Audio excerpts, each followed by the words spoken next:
그게 저는 9월 이후로 보고, 그래서 저는 지난 7월 10일 날 제 유튜브 방송에서도 하반기 강력 랠리가 올 것이다 라고, 돈을 가장 많이 끌어들일 수 있는 주식부터 상승을 시작하고, 상승 초기에는 빅테크, 서비스 업그레이드 통해서 돈을 벌고 테슬라처럼 일종의 구독료 경제가 되는 것이죠. 국민연금보다 더 우리 노후를 대비하게 할 수 있는 좋은 주식이다. 그래서 장기 투자에 정말 좋은 주식이다.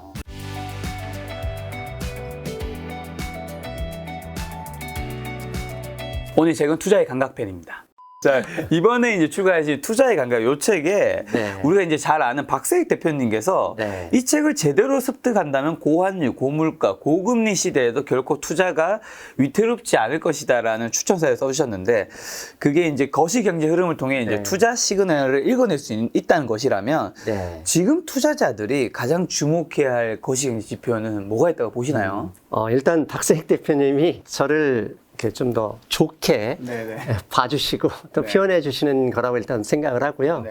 근데 그 안에서 이제 포함되어 있는 것은 사실 투자는 돈으로 하는 거잖아요. 그렇죠. 네. 돈이 많으면 경제가 좋은 것이고, 돈이 많으면 누구나 다 좁습니다. 그러니까 투자도 결국은 돈의 흐름대로 해야 되고, 네. 그렇다면 그걸 봐야 되는 기준은 돈의 양.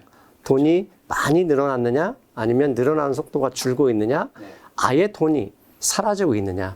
즉, 통화량 지표가 그 기준이 돼야 된다고 보고, 네. 그걸 본다면 충분히 투자의 시그널을 알아차릴 수 있다. 그런 의미로 저는 보고 있습니다. 좀 더 구체적으로 그럼 통화량 지표로 네. 투자의 시그널은 어떻게? 이제 그러니까- 통화량 지표를 보면 된다는 건 말씀해 주셨고. 네. 통화량이 그러면 돈의 양을 말합니다. 그렇죠. 세상에 돈의 양이 늘어나는 것을, 그러면 모든 사람, 전 세계 인구를 우리가 다 찾아내면서 돈을 얼마나 늘어나는지 알 수 있는 방법은 없잖아요. 없죠. 그런데 경제에서 보면 돈이 어디에서 나왔는지를 찾아내면 간단합니다. 우리가 돈이 어디에서 발행하나요? 그러면 한국은행에서 조폐공사에서 찍는다고 하는데요. 한국은행에서 발행하는 것은 이제 M1이라고 해가지고 보는 동안인데, 그건 전체 돈의 5%가 되지 않습니다. 나머지 95%는 시중은행에서 대출을 통해서 창조가 되거든요. 그러니까 대출이 어느 정도 늘어났느냐가 통화량이 얼마나 늘어났느냐를 판단할 수 있습니다. 근데 미국의 경우 통화량 지표는 매월 두 번째 주 화요일에 통화량 증가율을 발표를 합니다. 근데 그게 별 신문에서 신경을 쓰진 않죠. 왜냐하면 그게 알면은 실제로 통화량을 너무 많이 늘렸다거나 줄임에 의해서 경제가 커지고 축소되어 가는 걸 알기 때문에요. 근데 그것을 어떻게 보면 중앙은행이 많이 숨기는 것을 하는 겁니다. 그런데 결국 시장은 돈이 늘어나면 뭐 주식도 좋고 부동산도 좋고, 그렇죠. 반대로 돈이 아예 실제보다 줄어들면 그게 경제 위기고요. 돈의 양이 증가 속도가 너무나 쉽게 막 줄어들면 그게 이제 경기 침체, 리세션이라고 하거든요. 그래서 돈의 양을 파악하는 게 가장 우선이라고 봅니다.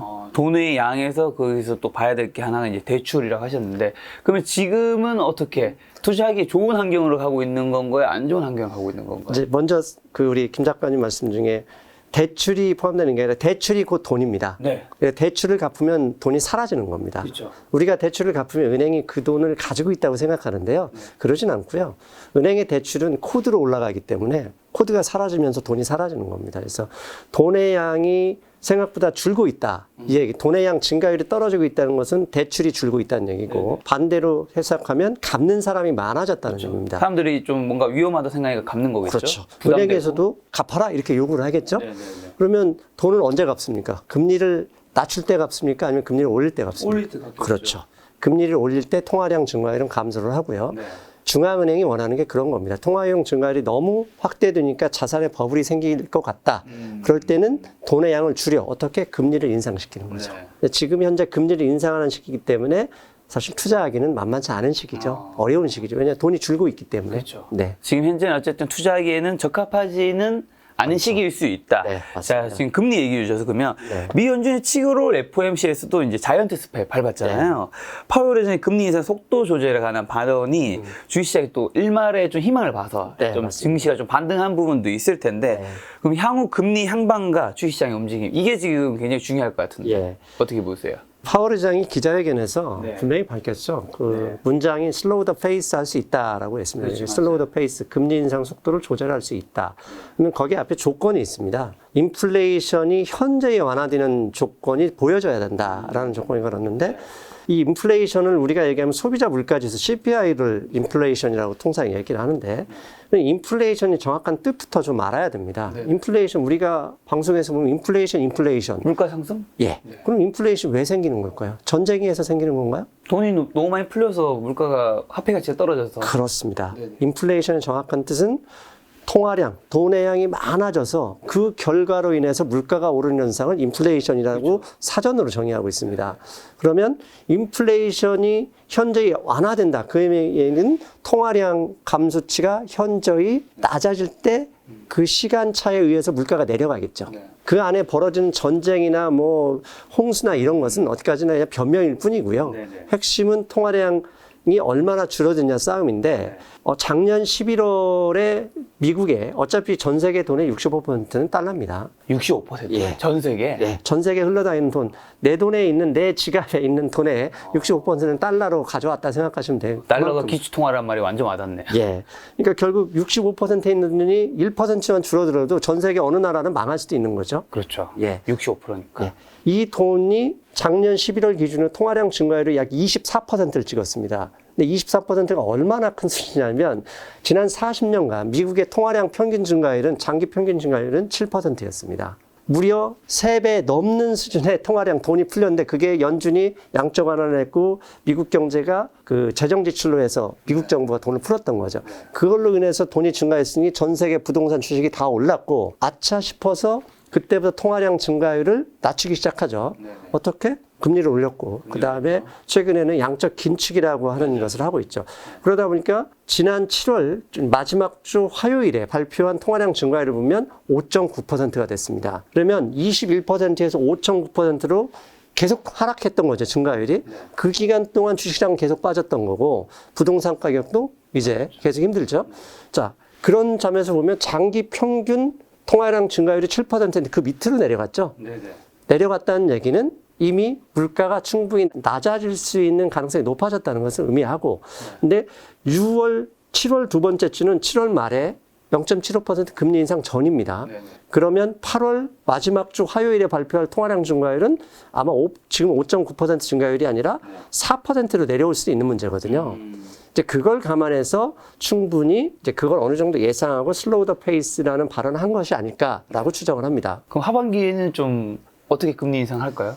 저는 금리 인상은 하게 된다고 해서 9월이 마지막이 되지 않을까 싶어요. 지금 3번 남았긴 했죠. 근데 이제 점도표라는 게 있거든요. 과거 2018년 12월에 미국 경제가 2018년 12월에 어떤 일이 있었냐면 2018년 10월에 채권금리가 3%를 넘어가면서 주식시장이 이제 하락세를 띠다가 2018년 12월에 금리 인상을 또 해서 2.5%가 됐습니다. 그때 파월 의장이 기자회견을 하면서 점도표를 보면 내년에도 금리 인상에서 연말 목표치 2019년 목표치가 3.5던데 계속 할 거냐 그랬더니 파월 의장이 뭐라고 했냐? 오토파일럿이라는 발언을 했어요. 오토파일럿이 뭔지 아시죠? 비행기에서 조종사가 쉴 때 오토파일럿은 자동으로 가잖아요. 네. 그 얘기는 예상한 대로 3.5% 계속 갈 거야. 이런 의미거든요. 근데 그 다음 날부터 주식이 폭락하면서 2018년 12월까지 S&P 500 인덱스가 20% 폭락을 해버렸습니다. 순식간이죠. 그래서 1월 11일 날 파월 의장이 기자회견하면서 뭐라고 그랬냐면 그건 실수라고 직접적인 얘기 안 했지만 이제는 경제 지표를 보면서 기다려보자. 변화할 수 있다. 이때부터 그 전부터 이제 주식시장이 올라가기 시작했던 거죠. 그리고 점도표가 3.5%를 가리켰지만 2019년에는 7월, 9월, 11월 3번 연속 금리를 인하했습니다. 2018년 12월에 마지막으로 금리 인상을 했을 때가 2.5%였는데 현재 미국의 기준금리가 2.5%입니다. 자, 2018년보다 현재의 미국 경제 상황이 나아졌다 말하기 어렵죠. 왜? 코로나로 인해서 어떻게 보면 펀더멘털 기반이 많이 흔들려 있는데 증시가 겁나기 시작한 겁니다. 그래서 파월 의장도 슬로우 더 페이스 할 수 있다라는 발언에서 안심을 시켰고 그게 증시가 어떤 반응을 보느냐 그리고 물가 지수 당장 이번 주 8월 10일이죠. 7월 인플레이션 지표가 발표됐는데 거기에서 나오는 지표들을 확인해서 금리 인상 속도를 조절할 가능성이 있기 때문에 통화량 증가율이 지금 현재 떨어지는 그 추세만 보더라도 9월이 마지막 인상이 되지 않을까. 그리고 그거에 의해서 향후에도 더욱더 많은 금리를 인상한다는 발언이 나오면 2008년 12월처럼 증시가 폭락하면서 겁을 주는 그런 일도 발생할 수 있다. 그렇기 때문에 지금부터는 이제는 인상보다는 언제 인하할 것인가. 그것은 이미 주식시장에서 주목하면서 상승하고 있잖아요. 네, 그런 식이라고 봅니다. 아마도 9월에 금리 인상 한 번 정도 더 하고 그 다음에는 좀 잠깐 쉬고면서 인하를 이제 고민하는. 예. 그런데 그런 뜻은 인플레이션 잡으려고 사실 금리 인상을 한 거잖아요. 맞습니다. 지금 말씀하신 건 인플레이션도 피크를 좀 쳤다고 보시는 것 같네요. 먼저 아셔야 될 게 연준에서 인플레이션을 측정하는 지표들이 있습니다. 진짜. 크게 네 가지가 있는데요. 네네. 가장 먼저 선행하는 지표는 원자재 가격입니다. 그렇죠. 두 번째는 현재 시장에서 채권 시장에서 어느 정도 인플레이션을 받아들이고 있는지를 보는 게 이제 10년 또는 5년 만기 브레이크 이븐 인플레이션 레이트라는 게 있습니다. 세 번째는 현재 실제 인플레이션을 가장 근접하게 비교한다는 페드의 서베이나 미시간 대학의 기대 인플레이션 지표. 네네네. 마지막으로 네 번째 후행 지표가 CPI, PCE, 물가지수 이런 것들입니다. 근데 후행 지수라는 건 뭐죠? 모든 상황이 반전되고 이미 다 물가가 떨어지고 있는데 실제로 보여지는 것이 증거로 보여지는 것들이거든요. 그러니까 이 후행 지표가 만약에 지난달보다 약해지는 신호가 나왔다. 그러면 인플레이션은 이미 먹혀들고 인플레이션 완화는 먹혀들고 있다. 이렇게 볼 수 있는 거죠. 후행이니까. 근데 선행 지표들은 이미 다 떨어지고 있고. 앞에 세 가지들이요? 예, 이미 원자재 가격은 충분히 빠졌고, 그 다음에 두 번째 10년, 5년 브레이크 이븐 인플레이션 레이트는 이미 작년 8월 수준으로 내려와 있습니다. 그리고 미시간. 미시간대 이미 4월부터 5월부터 계속 떨어져 있고 7월 마지막 날에 발표한 미시간대 기대 인플레이션도 5년 만기 기대 인플레이션이 기존 3.1에서 2.9%로 하락했습니다. 이게 다 전체적으로 오기 때문에 마지막 후행 지표인 8월 10일 인플레이션 CPI 지수도 이미 충분히 반영될 가능성이 높다고 보는 거죠. 그럼 이제 인플레이션 피크 후에 그럼 우리가 좀 주목해야 하는 거는 뭐라고 생각하세요, 그럼 저자님은? 인플레이션 피크 후에 사실 가장 주목해야 될 것은 금리죠. 주식시장의 흐름을 보면 이게 사람들이 이런 얘기를 하죠. 리세션이 올 거야. 리세션이 오면 주식 빠져. 근데 리세션이 온다고 해서 주식이 빠진 적이 별로 없습니다. 왜? 진짜요? 먼저 이게 빠졌으니까. 예. 리세션 올 가능성이 6개월 전부터 빠지는 게 주식시장이거든요. 그런 것처럼 가능성에 의해서 주식시장이 하락하고 가능성을 확인한 다음에 상승하고 이런 구조가 있습니다. 그래서 주식시장의 흐름을 제가 투자의 감각에서 그런 얘기를 했었는데 기대 심리를 확인해주는 페드의 발언, 그다음에 이 발언을 확인해주는 실제 상황, 이 세 가지 종류를 낼 때 현재는 기대 심리만으로 올라가고 있고 기대 심리를 조금 확인해 준 게 페드의 파월 의장이 지난달에 슬로우 더 페이스 하겠다. 그럼 슬로우 더 페이스 하는 조건이 인플레이션이 현재 내려온다는 것을 봐야 되는 거잖아요. 그게 8월 10일 CPI 지표겠죠. 그게 지금 말씀하신 실제 상황. 실제 상황은 이제 마지막에 금리를 실제로 내리는 상황. 그래서 금리를 실제 내리는 상황은 아니면 실제로 금리 인상을 중단하는 상황이 실제 상황이 되겠죠. 그게 저는 9월 이후로 보고 그래서 저는 지난 7월 10일 날 제 유튜브 방송에서도 하반기 강력 랠리가 올 것이다라고 이미 7월 16일 날 강하게 방송을 했고 그 핵심은 10월 11월일 것이다 라는 얘기를 했던 이유가 이제 이런 때문입니다. 10월 11일부터 강력 랠리가 온다는 거는 상승한다고 보시는 거잖아요. 그렇죠. 그러면 지금 이제 우리가 8월이잖아요. 네. 사실 이제 많은 분들이 이제 코스피가 2270 정도까지 갔었다가 지금 한 2400 후반 와서 이제 약간 반등은 했지만 다시 떨어질 거야라는 이제 그런, 왜냐하면 경기 침체 뭐 피할 수 없다 이런 썸네일 유튜브도 많으니까 맞습니다. 지금 이제 사야 될 타이밍이라고 보시는 거죠. 이미 저는 사야 될 타임은 지나왔죠. 지나왔는데 지금 그 시점을 놓친 사람들은요? 놓친 사람은 좀 더 기다리셔야 되죠. 왜냐하면 모든 주식시장이 수직으로 올라가지는 않습니다. 올라갔다가 더 많이 올라가지면 떨어져야 됩니다. 떨어지면 다시 에너지를 싸서 손바퀴 넣으면서 올라가는 거거든요. 오늘이 지금 8월 초중순이네요. 그 8월 10일에 CPI 발표를 하게 됐을 때 시장의 반응이 궁금합니다. 그런데 아까 말씀드린 대로 기대 심리를 확인하는 게 CPI 내려갔네? 그러면 반등이 그러니까 크게 올라가겠죠. 하지만 크게 올라간 다음부터 다시 추가 상승으로 가려면 실제 금리 인상 중단하는 그 시점까지 시간이 필요하겠죠. 그렇죠. 근데 분명히 9월까지는 분명히 올린다고 했으니 그게 0.75든 0.25% 올릴 가능성이 높습니다. 왜? 인플레이션의 중첩을 찍어야 되거든요. 그러면 그때 이후에 파월 의장이 이제 안 올려 이렇게 얘기하든지 아니면 9월에도 CPI를 보니까 충분히 내려가서 더 이상 올릴 필요가 없다는 여론이 나와서 페드와치 등에서 금리 인상 가능성이 낮아질 때 그러면 실제로 금리 인상을 중단하는 그 시점, 약 한두 달 후에는 다시 또 본격 랠리가 나올 수 있다고 보거든요. 그러니까 이제부터는 8월 10일 넘어서 CPI 발표 후에 하루 이틀은 더 올라갈 수 있지만 그때부터 실제로 금리 인상을 중단하는 그 선언이나 중단하는 행위를 행하는 시점, 그때까지 한 달에서 한 달 반 정도 걸리는데 그때는 이제 오르고 내려하는 박스권이 형성될 가능성이 있거든요. 그러니까 막차에 타려고 하는 포모라고 하죠. Fear of missing out이라는, 지금 못하면 막 두려울 때, 그때가 항상 대부분 단기 꼭지거든요. 그런 때는 좀 악착같이 참아야 되고, 이제는 최소한 S&P 500 기준으로 4,100에서 4,300 사이에서 왔다 갔다 할 때는 그 리듬을 타는 그때까지 좀 기다리는 게 낫지 않을까 싶습니다. 지금 이제 증시 상승에 대한 얘기해 주셔서 한국 주식시장이 반등 모멘텀으로 이제 진입하고 있으면 예측할 수 있는 지표가 따로 있는지 여쭤보려고 하는데 투자의 감각 책에서 보면 뭐 달러 인덱스 추이 뭐 이런 것도 얘기해 주신 것 같은데 어떤 얘기일까요? 전 세계에서 65%의 돈이 달러화지 않습니까?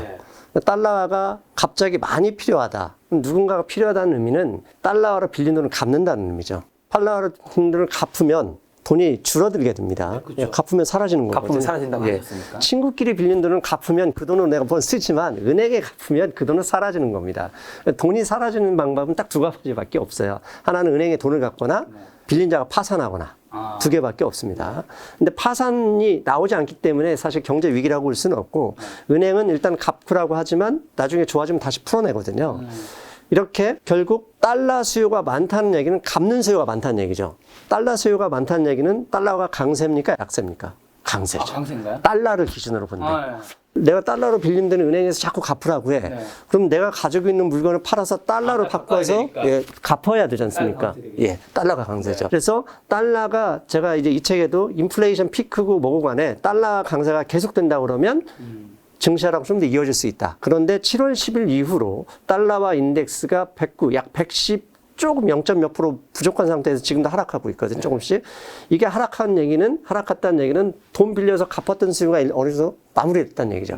그러면 마무리됐기 때문에 이제 그 돈으로 투자할 여력이 있는 거죠. 그게 첫 번째로 지금 채권 시장에 가 있고 조금씩 넘어와서 주식 시장에 와 있고, 그걸 좀 더 넘어와서 요즘 비트코인도 좀 나아지잖아요. 그런 쪽으로 와 있다고 보는 겁니다. 그래서 달러와 인덱스가 향후 다시 현재 110 근처에서 내려와서 지금 106까지 떨어졌는데, 이게 다시 상승으로 간다 그러면 주식시장이 다시 당연히 출렁할 가능성이 있는 것이고, 이게 106이 아니라 105, 104로 계속 조금씩 하락한다 그러면 위험 자산에 대한 선호도는 조금씩 높아질 것이다. 그렇게 판단해도 된다. 저는 보고 있습니다. 그러면 이제 이런 상황에서 이제 증시 상승에 대한 여러 가지 얘기를 해주셨으니까, 그러면 좀 어떤 종목을 사야 되나요? 주식 투자할 때 보면 돈이 많이 들어간 지역에서 먼저 하락을 시작합니다.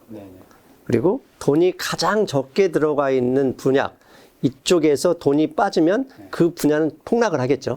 왜냐하면 100원밖에 없는 데서 10원 빼주면 10% 빠지면은 여긴 난리 나는 거죠. 근데 1,000원 있는 데서 10원 빠지면 한 티는 안 나겠죠. 그런 것처럼, 그런 데에서 제가 이제 책에서 투자의 감각에서 그런 얘기를 썼는데, 주식시장이 본격적으로 하락한 게 뭐냐? 가장 먼저 금융시장 전체를 보면 돈이 가장 많은 지역은 채권입니다. 두 번째 많은 게 주식. 세 번째가 암호화폐겠죠. 그런데 주식시장 안에서 보면 가장 많은 돈이 들어간 게 대형주겠죠. 빅테크 등 대형주.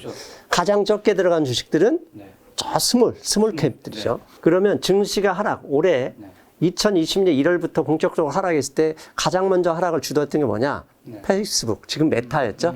메타가 급락하면서 전체 주식시장이 하락하기 시작했던 거죠. 그런데 당연히 반등을 한다 그러면 똑같습니다. 이 짜잘한 주식, 여기에서 상승한다고 주식시장 오지 않습니다. 왜? 돈이 많이 들어와야 전체 시장이 상승하는 것처럼 돈이 가장 많은 포지션에 있는 게 빅테크죠. 그래서 빅테크가 먼저 상승을 하고 이 상승이 어느 정도 되면 그 중간 단계, 그다음 맨 마지막 그게 암호화폐로 조금씩 넘어가는 거죠.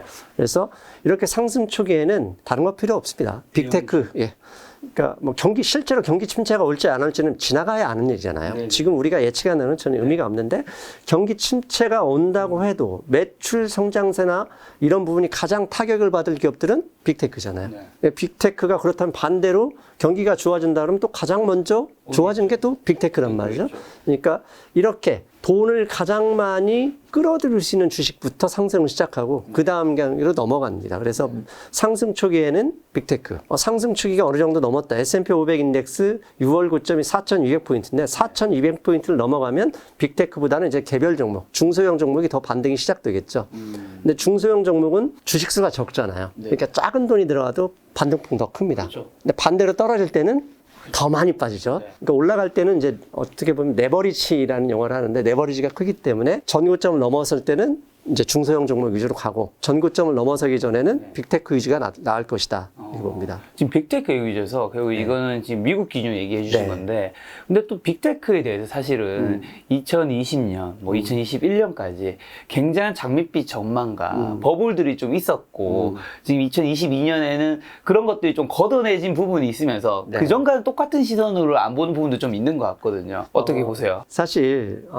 제가 책에서 그런 이야기를 했습니다. 종목은 시장을 이길 수가 없습니다. 지수가 떨어지면 아무리 회사가 좋아도 다 팝니다. 다 팔죠. 예, 그런 것처럼 종목은 시장을 이길 수가 없습니다. 그럼 시장은 뭐냐? 우리가 말하면 시장은 지수라고 얘기하잖아요. 종합주가 지수가 떨어지면 갑자기 모든 종목이 같이 하락하거든요. 그런 것처럼 그렇다면 종합주가 지수는 어떻게 오를 수 있느냐를 생각해 보면 통화량 증가율 곱하기 기대심리입니다.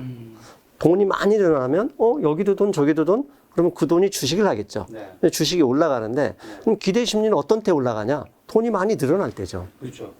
자, 이 이야기를 왜 말씀드리냐면 회사가 달라진 건 없어요. 삼성전자가 10만 원 낼 때와 지금 6만 원 뭐 얼마나 다르겠습니까? 몇 년 지났다고? 최근에 보면 영업이익은 더 늘었어요. 네네. 근데 어떻게 주가가 40% 빠졌느냐? 달라진 건 기대 심리밖에 없습니다. 주가가 어느 날 5% 빠졌다고 사람들이 회사에 뭔 일이 있어 묻는 게 의미가 없어요. 왜? 주가는 원래 오르고 내릴 뿐입니다. 대신 변한 건 내 마음밖에 없는 거죠. 그런 것처럼 빅테크가 나빠지고 그런 게 아니라 갑자기 통화량 증가율이 떨어지고 지수가 떨어지니까 빅테크에 대한 밸류에이션, 기대치를 낮춰버린 거죠. 그래서 이제 그걸 이제 PER이라고 하는데 그게 낮아진 것이고 그럼 통화량 증가율이 더 이상 안 떨어져. 이제는 점점 올라갈 수 있어. 이러면 어떻게 되죠? 기대 심리가 다시 올라가는 거죠. 그래서 기대 심리가 낮아진 조대에서도 다시 올라가는 케이스가 시작될 수 있는 거죠. 그래서 회사는 나빠진 건 없고요. 다만 페이스북은 나빠졌죠. 왜냐하면 애플이 사생활 보호 정책 때문에 실제로 매출도 줄고 미국에서 요즘 한국도 마찬가지고 페이스북 안 하지 않습니까? 요즘엔 뭐 다 인스타, 유튜브, 뭐 틱톡 하지 않습니까? 틱톡을 하다 보니까 유저 수가 줄고 유저 수가 줄다 보니까 매출이 들어오니까 페이스북의 주가는 가장 많이 떨어졌죠. 이제 그건 어쩔 수 없습니다. 그런데 애플이나 구글 유튜브 가보니까 광고식 이번에 구글 실적 발표 7월 말에 할 때 늘었거든요. 그런 것처럼 회사는 그대로 있었는데 기대 심리만 빠져버렸던 거죠. 그러니까 빅테크도 페이스북처럼 뭐 넷플릭스처럼 정말 아예 이 구독자 수가 실제로 감소한 게 아니라면 사실 기대 심리만 빠졌기 때문에 나는 그대로 있는데 옆에 있는 사람만 왔다 갔다 했을 뿐입니다. 그러면 이제 미국에는 테크주 이해했습니다. 그러면 일단 그 질문 한 번 더 드려야 되겠네요. 테크주 중에 있어서 그럼 지금 페이스북 메타는 별로 좋게 보시지 않는 것 같고 실적이 앞으로도 불투명할 수 있을 것 같아서 좋게 보시는 워낙 빅테크니까요. 뭐 어디 쪽인데요?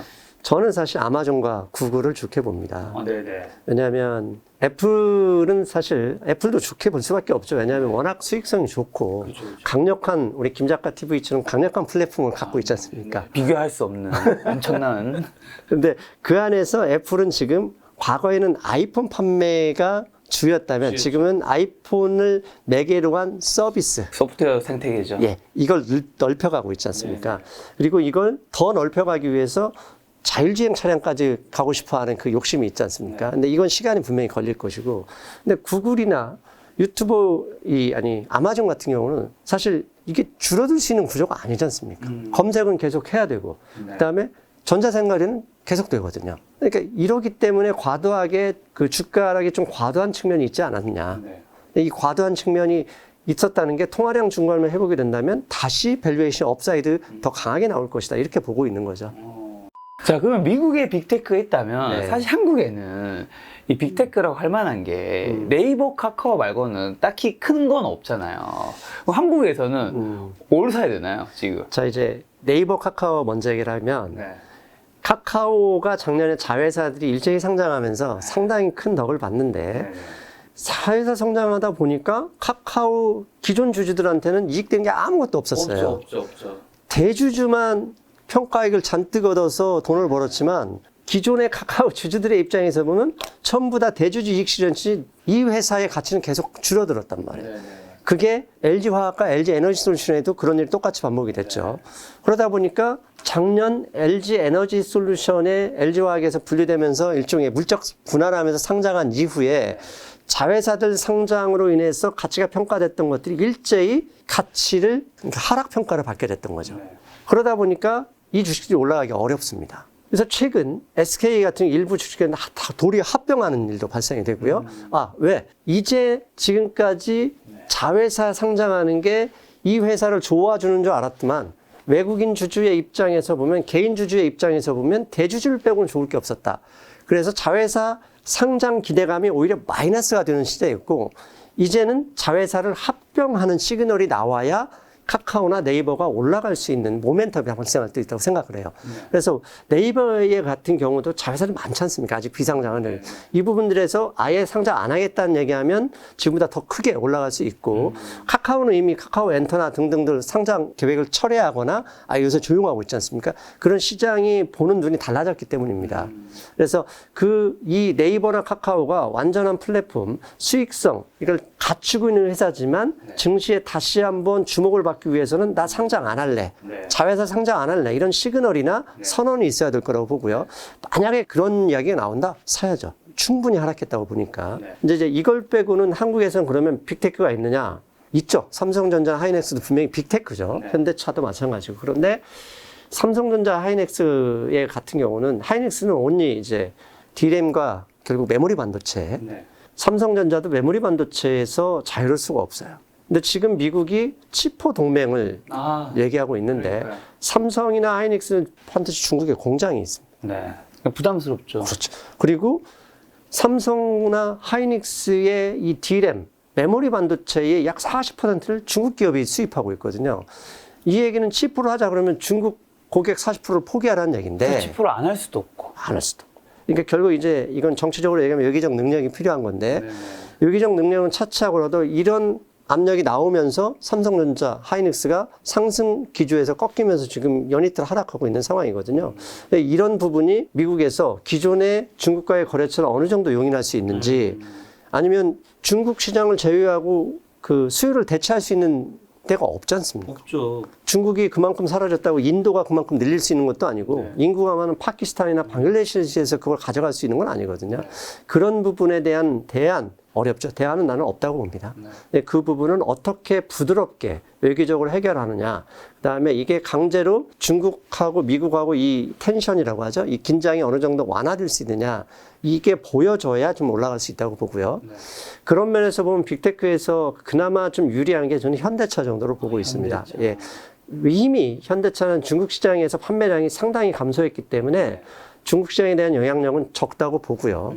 그다음에 미국이나 유럽에서 현대차가 가지고 있는 기존 시장이 있고, 그게 전기차로 이전하고 있고, 전기차로 이전하게 된다면 전기차가 일종의 플랫폼이 되거든요. 그 무인 자동차, 즉 자율주행으로 넘어간다면 차 안에서 뭐 하겠습니까? 게임하고 인터넷 할 수밖에 없는 거거든요. 그렇다면 현대차가 가지고 있는 국내의 80% 점유율, 전 세계의 약 20% 가지고 있는 유럽 시장의 경우는 그런 큰 점유율이 있기 때문에 이제 어떻게 보면 데이터 회사로, 플랫폼 회사로 넘어가는 과도기일 수 있다.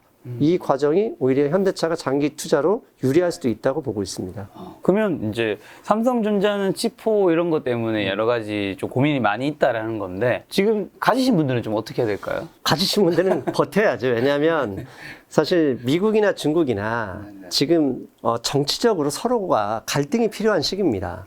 당연히 김 작가님 뭐 시사 쪽에 밝으시니까 아시겠지만, 미국이 11월에 중간선거인데 하원의 과반 의석을 거의 잃는다 이렇게 지금 이미 판단되고 있잖아요. 근데 중국은 10월이면은 시진핑이 10년 집권이 끝납니다. 중국은 원래 10년 하고 물러나야 되는데 시진핑은 더 하겠다는 얘기잖아요. 근데 지금 현재 미국의 경우는 의회가 공화당으로 넘어갈 태세고, 중국의 경우는 시진핑이 지금 장기 독재를 해야 되는 상황에서 이때 필요한 게 뭐죠? 외부의 적이죠. 그렇죠. 원래 외부의 적이 필요합니다. 그래야지 내부가 결집을 하죠. 그래서 지금 낸시 펠로시 의장이 이번 임기를 마치고 저 은퇴하겠다고 선언했습니다. 낸시 펠로시 의장은 10월 말부로 임기가 끝나요. 근데 굳이 왜 그분이 대만에 갔느냐? 그게 중요한 거라고. 왜? 미국에서 중국 그러면 공공의 적입니다. 민주당이나 공화당이나 그냥 중국 사람 싫어합니다. 왜? 미국이 가장 큰데 중국이 도전하고 있는 거니까. 그런 면에서 낸시 펠로시 어차피 하원의원 이번이 마지막 기수인데 가서 희생해주고 그렇게 되면 좋죠. 왜? 어떻게 보면 공공의 적이 생기고 지지율이 올라갈 수 있는 반등 모멘텀이 만들 수도 있고 중국의 입장에서도 싫어할 게 없어요. 빨리 와라. 그래서 군사적으로 대만을 공격한다. 목소리를 키울수록 시진핑이 더 필요한 거거든요. 그러니까 이 시기 시진핑이 장기 집권이 확인이 되는 시기, 그 다음에 민주당의 중간 선거가 끝나는 시기, 10월, 11월, 이 시기가 10월만 돼도 사실 중국은 끝나기 때문에 그 시기를 지나가면 삼성전자는 안정이 될 거라고 보고요. 삼성전자의 경우는 또 분기 배당도 하지 않습니까? 가끔 특별 배당도 하고요. 그게 있기 때문에 속상하지만 좀 버티셔야 된다고 봅니다. 그런 걸로 좀 버텨보자. 예. B2에서 반대 매매까지 사실 요즘 같은 시장에서 개인 투자자 살아남기 참 어려운 것 같은데 예. 이런 상황에서 살아남아 이제 기회를 잡을 뭐 확률을 높일 수 있는 방법은 좀 어떤가요? 사실 주식 시장이든 뭐 부동산 시장이든 돈을 버는 것만큼 더 중요한 거는 잃지 않아야 되는 맞습니다. 거잖아요.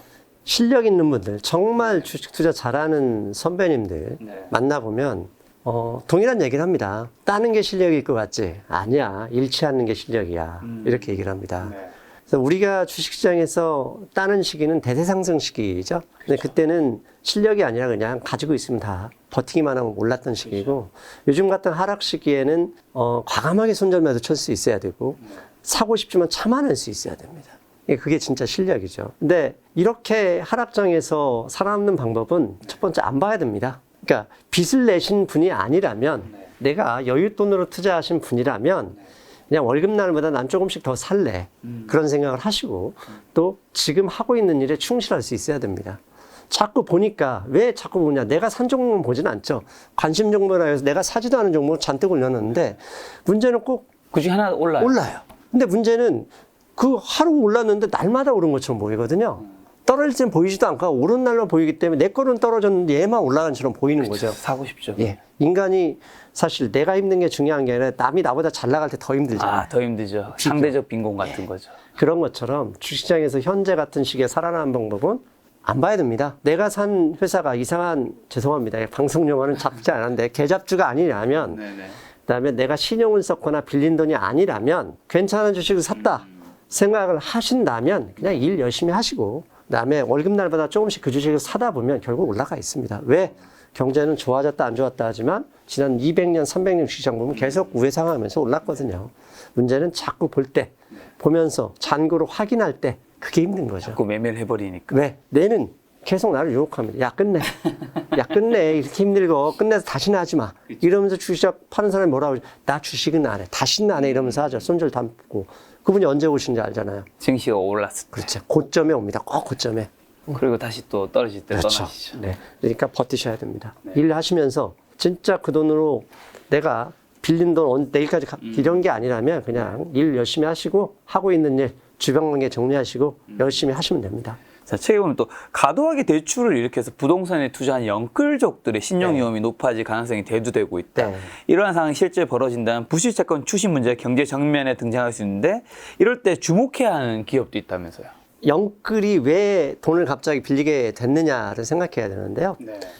주변에서 막 다 보니까. 그렇죠. 그런데 그 전에는 영끌이 돈을 빌릴 수 없느냐? 빌릴 수 없었어요. 은행에서 안 빌려줬거든요. 누굴 빌려줬느냐? 은행은 가장 먼저 돈 많은 부자들부터 빌려줍니다. 그 사람들이 충분히 빌리면 그 밑에 신용계급으로 내려 너도 빌려 하면서 계속 빌려줍니다. 마지막으로 그래 영끌 너한테도 빌려줄게 아파트 가져와 했죠.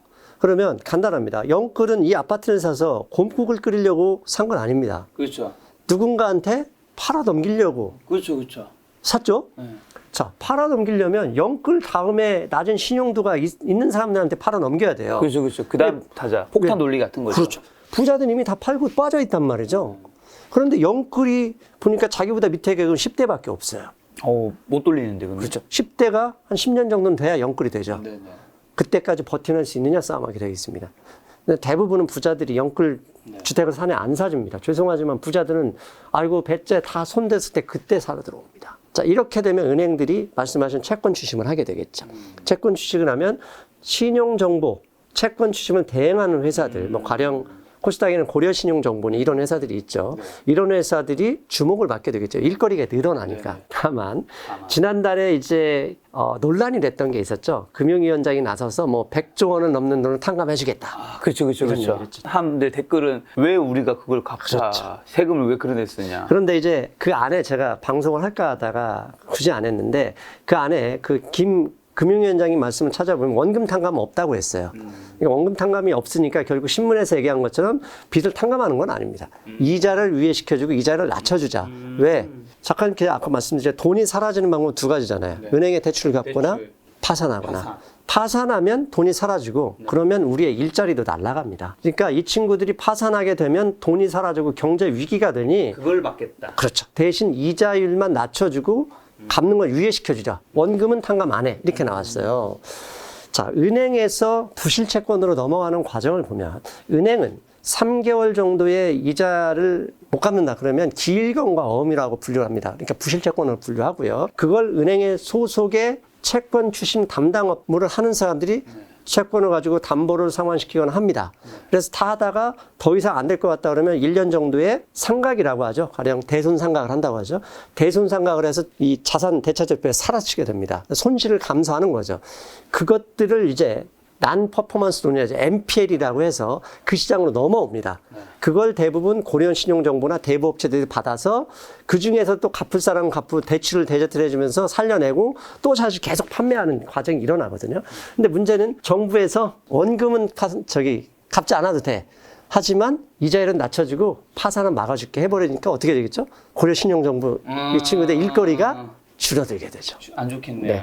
실제로 제가 김 작가님 책을 써보시면 아시겠지만 이게 7월 말자, 그러니까 8월 5일에 나왔지만 이 책이 8월 5일에 나오려면 원고는 최소한 6월 중순에 마감됩니다. 그렇죠. 근데 이 책은 6월 말에 마지막에 이제 FMC를 일부 반영하겠지만 6월 달에 이미 원고가 다 마감이 된 상황입니다. 그래서 고려신용정보 이야기 여기 쓸 때는 그때 주가가 9,000원일 때입니다. 근데 그게 한 달 있다가 이 책이 나오기 전에 약 한 달 전에 13,000원, 14,000원까지 올라갔습니다. 고려신용정보 주가를 보면. 근데 왜 올라갔느냐? 코로나로 인해서 상공인들한테 비상자금 대출해 준 게 있는데 7월 중순인가 제 기억 정확한 날짜는 기억 안 나는데 상환 유예가 됐고 원금 회수 기간이 시작한 날부터 고려신용정보가 튀어버렸습니다. 왜? 갚기 어렵다는 거죠. 갚기 어려우니 이제 고려신용정보 같은 기업이 할 일이 늘어날 것이다 라고 하면서 주가가 튀었는데 근데 위원장님이 그런 말씀을 한 거죠. 원금은 탕감시키진 않았지만 파산이나 갚는 이자율 부분을 조정해서 막아주겠다 하니까 그때부터 주가가 바로 지금 하락해서 다시 원이 좋아버린 거죠. 근데 이런 부분은 사실 정부 정책이 어떻게 보면 사기업의 영업을 제한하는 역효과라고 할 수 있지만 또 국민 경제를 생각해서는 그 젊은 친구들 다 파산시킬 수는 없는 거거든요. 그렇죠. 예, 그런 부분은 좀 감안해서 좀 뭐라고 할까요? 투자를 고민하셔야 될 거라 봅니다. 저는 참 대출 측면에서 저 개인적인 사례는 이게 사실 그전에는 버블의 시대라고 약간 2020년, 21년 그렇게 볼 수 있고 그 이후에 약간 하락의 시대를 하면 이 버블의 시대 때는 이 대출을 많이 한 분이 돈을 많이 벌었잖아요. 맞습니다. 근데 제가 태어나서 지금까지 이게 자랑인지 아닌지 시청자분이 항상 자주 말했던 게 대출해본 적이 한 번도 없어요. 자본주의 시대에서는 돈을 빌려야 한다는 거를 너무 늦게 깨달은 거예요. 근데 너무 깨달았을 때는 너무 다 고점이더라고요. 대출을 하기 너무 부담스러워서 계속 안 했어요. 이제 하락할 때는 이제 오히려 또 이 대출이 사실은 부메랑으로 돌아오는 거잖아요. 맞습니다. 여기서 느끼는 거는 그래도 한 스탠스를 계속 지키니까 여기서는 크게 나쁘지 않은 게 있구나. 여기서 우리 시청자분들이 배우셔야 될 교훈이 두 가지 나왔어요. 아, 진짜요? 뭐예요? 첫째는 돈의 감각, 제가 쓴 돈의 감각과 네네. 투자의 감각을 읽으시면 김 작가님처럼 대출을 무조건 싫어하지는 않았어요. 그렇죠. 대출 무조건 싫어하는 거는 자본 시대에서는 진짜 잘못된 것 같아요. 똑똑하게 자기한테 큰 피해 되지 않게 하려고 해야 된다. 그리고 두 번째, 시기를 잘 맞춰야 돼요. 그러니까 대출이 필요한 시기, 즉 이 신용화폐 시스템에서는 대출은 영원히 늘어납니다. 근데 영원히 늘어날 때는 부자들이 대출을 많이 받는 시기에 저도 같이 껴야 됩니다. 근데 문제는 부자들이 대출을 많이 내릴 때는 죄송하지만 은행들이 나까지 빌려주지는 않습니다. 부자들이 다 빌린, 삼성전자가 다 빌린 다음에야 밑에 중소기업 넘어오고. 그래서 책에서 돈은 신용도가 높은 순서대로 맞습니다. 흘러 들어간다라는 멘트를. 그래서 남들이 빌릴 때, 즉 아까 말씀드린 어떻게 보면 불행한 얘기지만 영끌들이 가지고 있는 이 집들 부자들 안 받아줍니다. 절대 받아주지 않습니다. 부자들은 싸게 받습니다. 그래서 부자가 되는 겁니다. 그래서 그분들이 많은 사람들이 파산하고 난 다음에 충분히 소순 들고 나온 다음에 부자들이 받을 텐데 그때 여러분도 같이 대출을 받을 수 있어야 되는데 그러려면 내 실력을 키워야죠. 내 소득을 높여야 되고 내 담보를 뭔가 가지고 있어야 됩니다. 그때까지는 절치부심하고 나의 직업적이든 내 사업이든 이걸 잘하는 수밖에 없습니다. 어떻게 보면 그게 불행한 얘기죠. 지금 이제 영끌 부동산 얘기 나오면서 네. 혹시 그러면 지금과 내년 부동산 시장은 어떻게 보고 계세요? 어떤 곳이든 버블이 일어난 지역에서 새로운 버블이 나오기까지 아무리 시간이 짧아도 5년에서 10년이 걸립니다. 지난 97년 IMF 때 부동산 시장 박살이 났었죠. 다시 부동산 시장 살아나길 때까지는 약 5년 이상 넘게 걸렸습니다.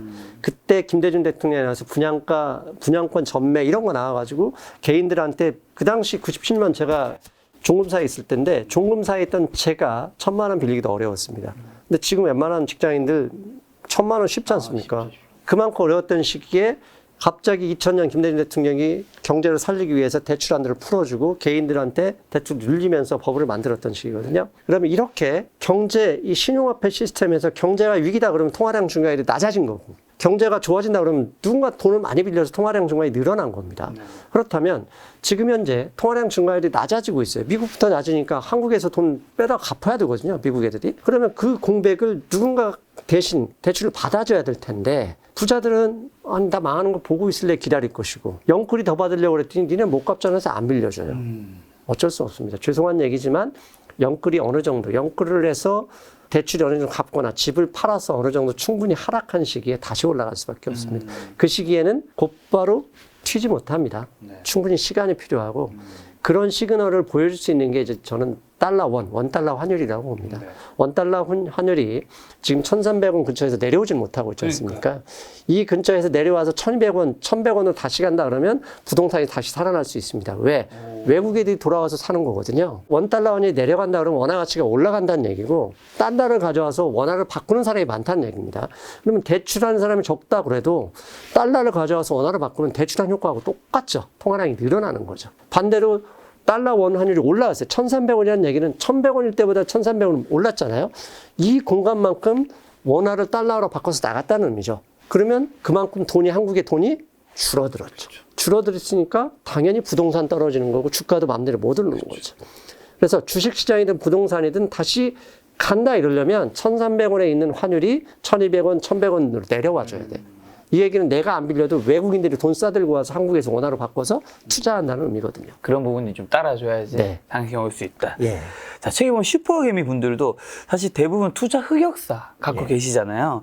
근데 상승미소님도 꽤 오랫동안 투자 실패로 이제 고생을 하고 제가 알기로는 깡통도 좀 몇 번 차신 걸로 아는데 주식 투자 때문에 보험 영업의 길까지 들으셨다고 하셨는데 뭐 어떤 에피소드가 있으셨던 건가요? 이 투자의 감각에서도 이 책을 쓴 이유를 하면서 저희 이제 흑역사를 말씀드렸는데 맨 처음에 깡통을 찼던 것은 제가 97년입니다.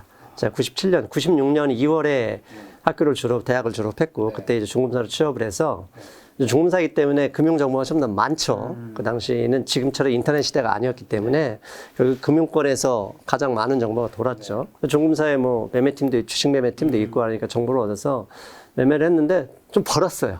이게 가장 위험하지 않습니까? 초심자. 예. 우연히 경마장 놀러 가서 대박 치면은 그 인생 끝나잖아요. 큰일 나잖아요. 왜 돈 버는 게 쉽네 이렇게 생각하니까. 그래서 형 돈 4천만 원 빌려서 투자를 했다가 그 당시에 내외 반도체입니다. 제 또래는 기억하실 겁니다. 나중에 핵심 텔레텍으로 이름을 바뀌었는데 그게 부도나면서 신용까지 썼었다가 3번 한가. 지금은 한가가 상하 한가 룰이 30%지만 그때는 15% 아니었나요? 저희 있을 땐 8%였습니다. 아, 그때 또 그 전이구나. 예. 그러니까 8% 3번 치고 날아가니까 딱 1,000만 원 남았어요. 4천만 원한테 빌려와서. 그래서 그 돈을 갚으려고 이제 퇴직금 받고 하면서 이제 그만두고 벤처로 옮겼고 벤처에서 옮기면서 이제 그 당시에 IT 버블 나스닥 버블이 있으면서 콜스닥 버블이 있었죠. 그때 유명한 뭐 KT 2천 얼마까지 가지 않았나요? 콜스닥이? 그때 저도 지금 900인가 800이 얼마일 텐데. 그때 저도 이제 있었으니까 장외 주식 사서 돈 좀 벌었다가 그 돈을 가지고 다시 본격적으로 했다가 그 1년 이제 나스닥 버블이 무너지면서 같이 또 날렸고 그리고 마지막으로 이제 도전을 시작한 게 이제 이 세 번째가 이런 거죠. 이제 공부해야 되겠다. 단순히 감으로 그냥 차트만 보고 해서는 어차피 미국 시장에서 불러오는 그걸 이해하지 못하면 무조건 망한다. 그러면서 독서하고 공부하면서 이제 세 번째 도전이 시작됐는데 제가 이 책에서 얘기했죠. 이제 보험을 시작한 게 2007년입니다. 근데 2006년에 완전히 거덜나면서 그 당시에 제가 아파트 두 채가 있었는데 그걸 다 팔아서 갚고 이제 와이프도 몰래 이제 정리를 하면서 4명이 돼 있었으니까 하고 하는데 이제 생활비는 없지 않습니까? 저도 김 작가님과 비슷한 게 제가 빚을 별로 안 좋아합니다. 근데 저도 마이너스 통장을 쓰고 있지 않거든요. 네. 근데 이제 아파트를 다 받고 이제 그 돈을 갚아야 되니 없지 않습니까? 그래서 친구한테 그 당시 이제 친구가 보험을 좀 잘하고 있었는데 프루덴셜 생명이라는 데서 잘하고 있었는데 빌리러 갔더니 이제 다음 달은 어떻게 할 거냐? 이번 달로 해줄게. 다음 달은 어떻게 할 거냐? 차라리 네가 직접 영업을 해서 그걸 해봐. 라고 해서 이제 보험 영업을 하게 됐던 거죠. 근데 인생이 완전 방향성을 바꿨는데 보험을 잘하고 싶어서 그동안 공부했던 것들이 이제 글을 쓰다가 고객들한테 메일을 쓰다가 그게 아고라까지 이어지고 현재 제가 와 있던 거죠. 네. 근데 그 공부의 결과로 거시 경제를 읽는 독창적 관점과 네. 경제적 창의력을 이제 가지셨다고 네. 제가 들었는데 네. 이 두 가지가 어떤 걸까요? 경제적 창의력이 경제를 그러니까 거시경제를 보는 거시경제 창의력, 그다음에 종목을 선정하는 종목 창의력, 매매할 때 매매 창의력으로 이어지는 겁니다. 그런데 이제 투자의 감정을 보면 맨 먼저 이 거시경제 이야기를 하는 이유는 말씀하셨던 것처럼 지수가 빠지면 종목 아무리 좋아도 다 빠지거든요.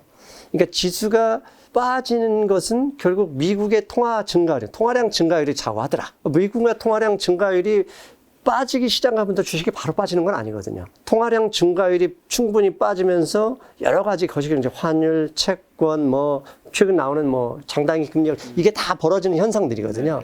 근데 내가 포지션을 가지고 있으면 나한테 유리하게 생각하잖아요. 그런 거에도 내가 내 주식을 오를 만한 그런 증거를 찾기 위해서 확증 편향을 위해 노력하잖아요. 근데 그 안에서 항상 경계에 서기 위해서 항상 노력하고 있는데 그게 인간이지라 항상 매번 이루어지는 건 아니죠. 그러니까 이제 경제적 창의력이 종목 선정, 그다음에 거시경제, 종목 매매, 그다음에 손절매 이런 것까지 다 이어진다. 그런 의미에서 이제 이 투자의 감각을 쓴 겁니다. 그럼 종목 고르기 위해서 주말에 늘 하시는 루틴이 있다고 하던데 그걸 두 가지 단어 검색하신다면서요? 쇼티지를 검색합니다. 쇼티지, 예. 공급 부족 말하는 예, 거죠? 그렇죠. 쇼티지 또는 공급 부족. 왜냐하면 어느 신문에는 쇼티지를 쓰고 그렇죠. 어느 신문에는 공급 부족을 쓰기 때문에 네이버가 어차피 대한민국 좌우하는 포털이니까 그냥 주말에 간단합니다. 토요일에 하면 안 됩니다. 일요일 밤이나 월요일 아침 새벽에 하셔야 됩니다. 왜? 아시죠? 모든 신문은 일요일 밤부터 기사를 본격적으로 업로드를 하잖아요. 그러니까 일요일 밤에 자기 전에 공급 부족 쇼티지를 검색하면 기사가 나오는 게 있습니다. 아무리 통화사 증가율을 하더라도 기업이 꿈꾸는 것은 독점이잖아요. 그렇죠. 근데 공급이 부족하면 가격은 올라가게 돼 있죠. 우리가 보면 원유 가격은 이미 110불, 120불에서 지금 80%로 내려왔지만 우리나라 주유 수입환율 가격이 안 내려오잖아요. 자, 오를 때는 그 다음날 바로 올리죠. 바로 올리죠. 떨어질 때는 천천히. 주장창 안 내립니다. 기업이 공급 부족이 걸리면 그러는 거거든요. 쇼티지라는 얘기는 공급 부족이고 그런 종목들을 딱 보면 별로 주가가 많이 안 올랐네. 그러면 여지없이 오르게 돼 있더라고요. 특히 요즘 공급 부족이 이슈잖아요. 그걸 항상 검색하고 있고요. 두 번째는 현재는 사실 인터넷 신문 시대이지만 제가 종이신문을 봅니다. 매일 아침에 종이신문 새벽에 일어나 종이신문을 보는데 종이신문을 읽어서 투자하는 건 아니고요. 종이신문에서 혹시 제가 인터넷 신문에서 못 본 기사들이 있는지 그러니까 회사 좋다더라 이것은 이미 다 주가에 반영되어 있습니다. 모든 뉴스는 이미 주가에 반영되어 있는 거지 뉴스 보고 투자하면 항상 손실 보는 게 그런 겁니다. 좋다더라가 아니라 어느 날 단신 처리하는 것들이 있습니다. 그런 거에서 나오는 기사를 유심히 찾아볼 필요가 있어요. 가령 작년 말에 하이닉스가 인텔의 렌즈 사업부를 인수했습니다. 그게 제가 기억하기로는 회사 이름이 솔리다임입니다. 그런데 인수를 했고 우연히 뉴스가 올해 7월인가요? 솔리다임에 인수한 첫 회사에서 첫 신제품이 나왔다. 단신 조그맣게 이렇게 아주 이제 전면 기사에 나왔더라고요. 그걸 보면서 이거 봐라. 찾아보기 시작한 거죠. 왜? 인텔 렌즈 사업부가 하이닉스가 인수했다. 그러면 간단합니다. 하이닉스의 장비나 부품을 공급하는 회사는 이제 하이닉스의 추가로 하이닉스2가 생긴 거죠. 그렇죠. 네. 인텔이 할 때는 인텔 회사였기 때문에 미국 회사에서 지들이 알아서 장비 부품을 공급하지만 하이닉스가 인수해서 작년 12월 말부로 인수가 끝났지만 곧바로 요땡 할 수는 없지 않습니까? 인적 구성이나 다 바꿔야 되거든요.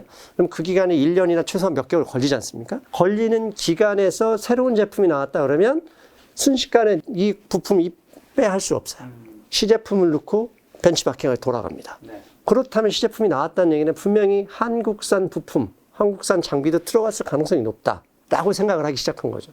그렇다면 그러면서 찾아봐야죠. 네. 검색하면 나옵니다. 하이닉스 부품사 이러면 딱 나오거든요. 그 다음에 주가가 얘기합니다. 부탁다가 아무거나 살 수는 없지 않습니까? 그리고 회사에 대해 전화해도 알려줄 리도 없고. 그러면 우리가 알 수 있는 건 주가 가격 차트인데 적게 떨어졌거나 어느 정도 바닥을 형성하고 올라갈 신호를 보여주는 회사들 주목할 필요가 있습니다. 그런 회사는 다시 정보를 검색해야죠. 혹시 뭔가 연결되는 거 있을까? 연결을 찾아내야 돼요. 이게 경제적 창의성인 겁니다. 그렇게 해서 SK 하이닉스를 SK 하이닉스를 산 게 아니라 제가 해서 여기서 종목 이야기해도 되나요? 네네네. 종목에 대해서 책임은 지지 않습니다. 과거 사례니까요. 네네. 아니, 지금 가지고 있습니다. 최근에 이제 제가 조금 샀는데 APTC라는 회사를 샀어요. 네. 한국어로 APTC입니다. 아시는 분은 다 아실 겁니다. 하이닉스, 온리 하이닉스의 식각 장비, 애칭 장비를 공급하는 건데요. 식각은 뭐냐면, 그런데 엊그제 뉴스에 또 하이닉스가 256단 랜드를 개발했다고 나왔습니다. 랜드라는 게 뭐냐면 기억을 저장하는 건데, 랜드 256단이라면 이 작은 네트에 256층 쌓은 거예요. 그럼 어떻게 되겠습니까? 무지하게 얇게 깎아야 되거든요. 이때 필요한 게 식각 장비, 애칭 장비인데, 이걸 하이닉스에 거의 다 공급한 게 APTC입니다. 물론 하이닉스에는 APTC 장비만 있는 게 아닙니다. AMAT, 램 리서치, 어플라이드 머터리얼스, 그 다음에 도쿄 일렉트릭 얘네들 장비도 있는데 고가입니다. 그러니까 성능도 좋고 하니까 APTC 장비를 계속 써왔는데 이게 새로운 하이닉스 세컨 회사가 생겼으니 APTC 입장에서는 네, 좋죠. 장비를 납품할 가능성이 있는 거죠. 그렇죠. 그러다가 검색을 쭉 해보니까 8월 초 순자로 뭐가 나왔냐? APTC 임원들이 스탁 옵션을 행사한다고 나왔어요. 자, 스탁 옵션을 아시는 분들은 스탁 옵션 행사일 기준으로 주가가 높으면 양도세가 비쌉니다. 그래서 언제 스탁 옵션을 행사하느냐? 자기네가 볼 때 자기네 회사 주가가 가장 낮을 때라고 판단될 때 행사합니다. 왜? 행사하기 전까지는 그때 세금이고 행사한 이후에 주가 상승은 자기 몫인 겁니다. 우리 주식 양도세는 지금 현재 세금이 없지 않습니까? 그렇다면 임원들이 약 28만 주를 행사했다는 얘기는 내가 생각하는 것처럼 충분히 개연성이 있는 거잖아요. 그래서 주가 차트를 보니까 바닥을 쳐서 조금씩 우상향으로 약간 올라가고 있어요. 거기에 자사주 매입 100억 한다고 또 엊그제 공시가 나왔네요. 야, 이것들 봐라. 충분히 하이닉스가 랜드 더 정밀화하는데 APTC 장비가 더 필요할 것이고 새로운 인텔 공급사를 이 랜드사 솔리다임을 인수했으니 거기에 얘네 장비를 납품할 가능성이 이제 더 높아졌고 거기에 임원들이 대규모로 스탁옵션을 행사하네? 스탁옵션은 검색해보시면 아시겠지만 행사 공시 그 행사를 신청한 날의 주가와 이 차액을 세금으로 내거든요. 그러면 주가가 되도록 낮을 때 행사해야 됩니다. 그래서 내가 생각할 때 이것은 뭔가 있다. 예, 왜? 이제 행사하기 시작했다는 얘기는 앞으로는 주가가 오를 호재가 있다는 것을 역으로 얘기해 주는 거잖아요. 더 떨어질 가능성이 있다 그러면 행사하겠습니까? 안 하죠. 기다리죠. 그렇죠. 왜? 세금을 돌려야 되는데.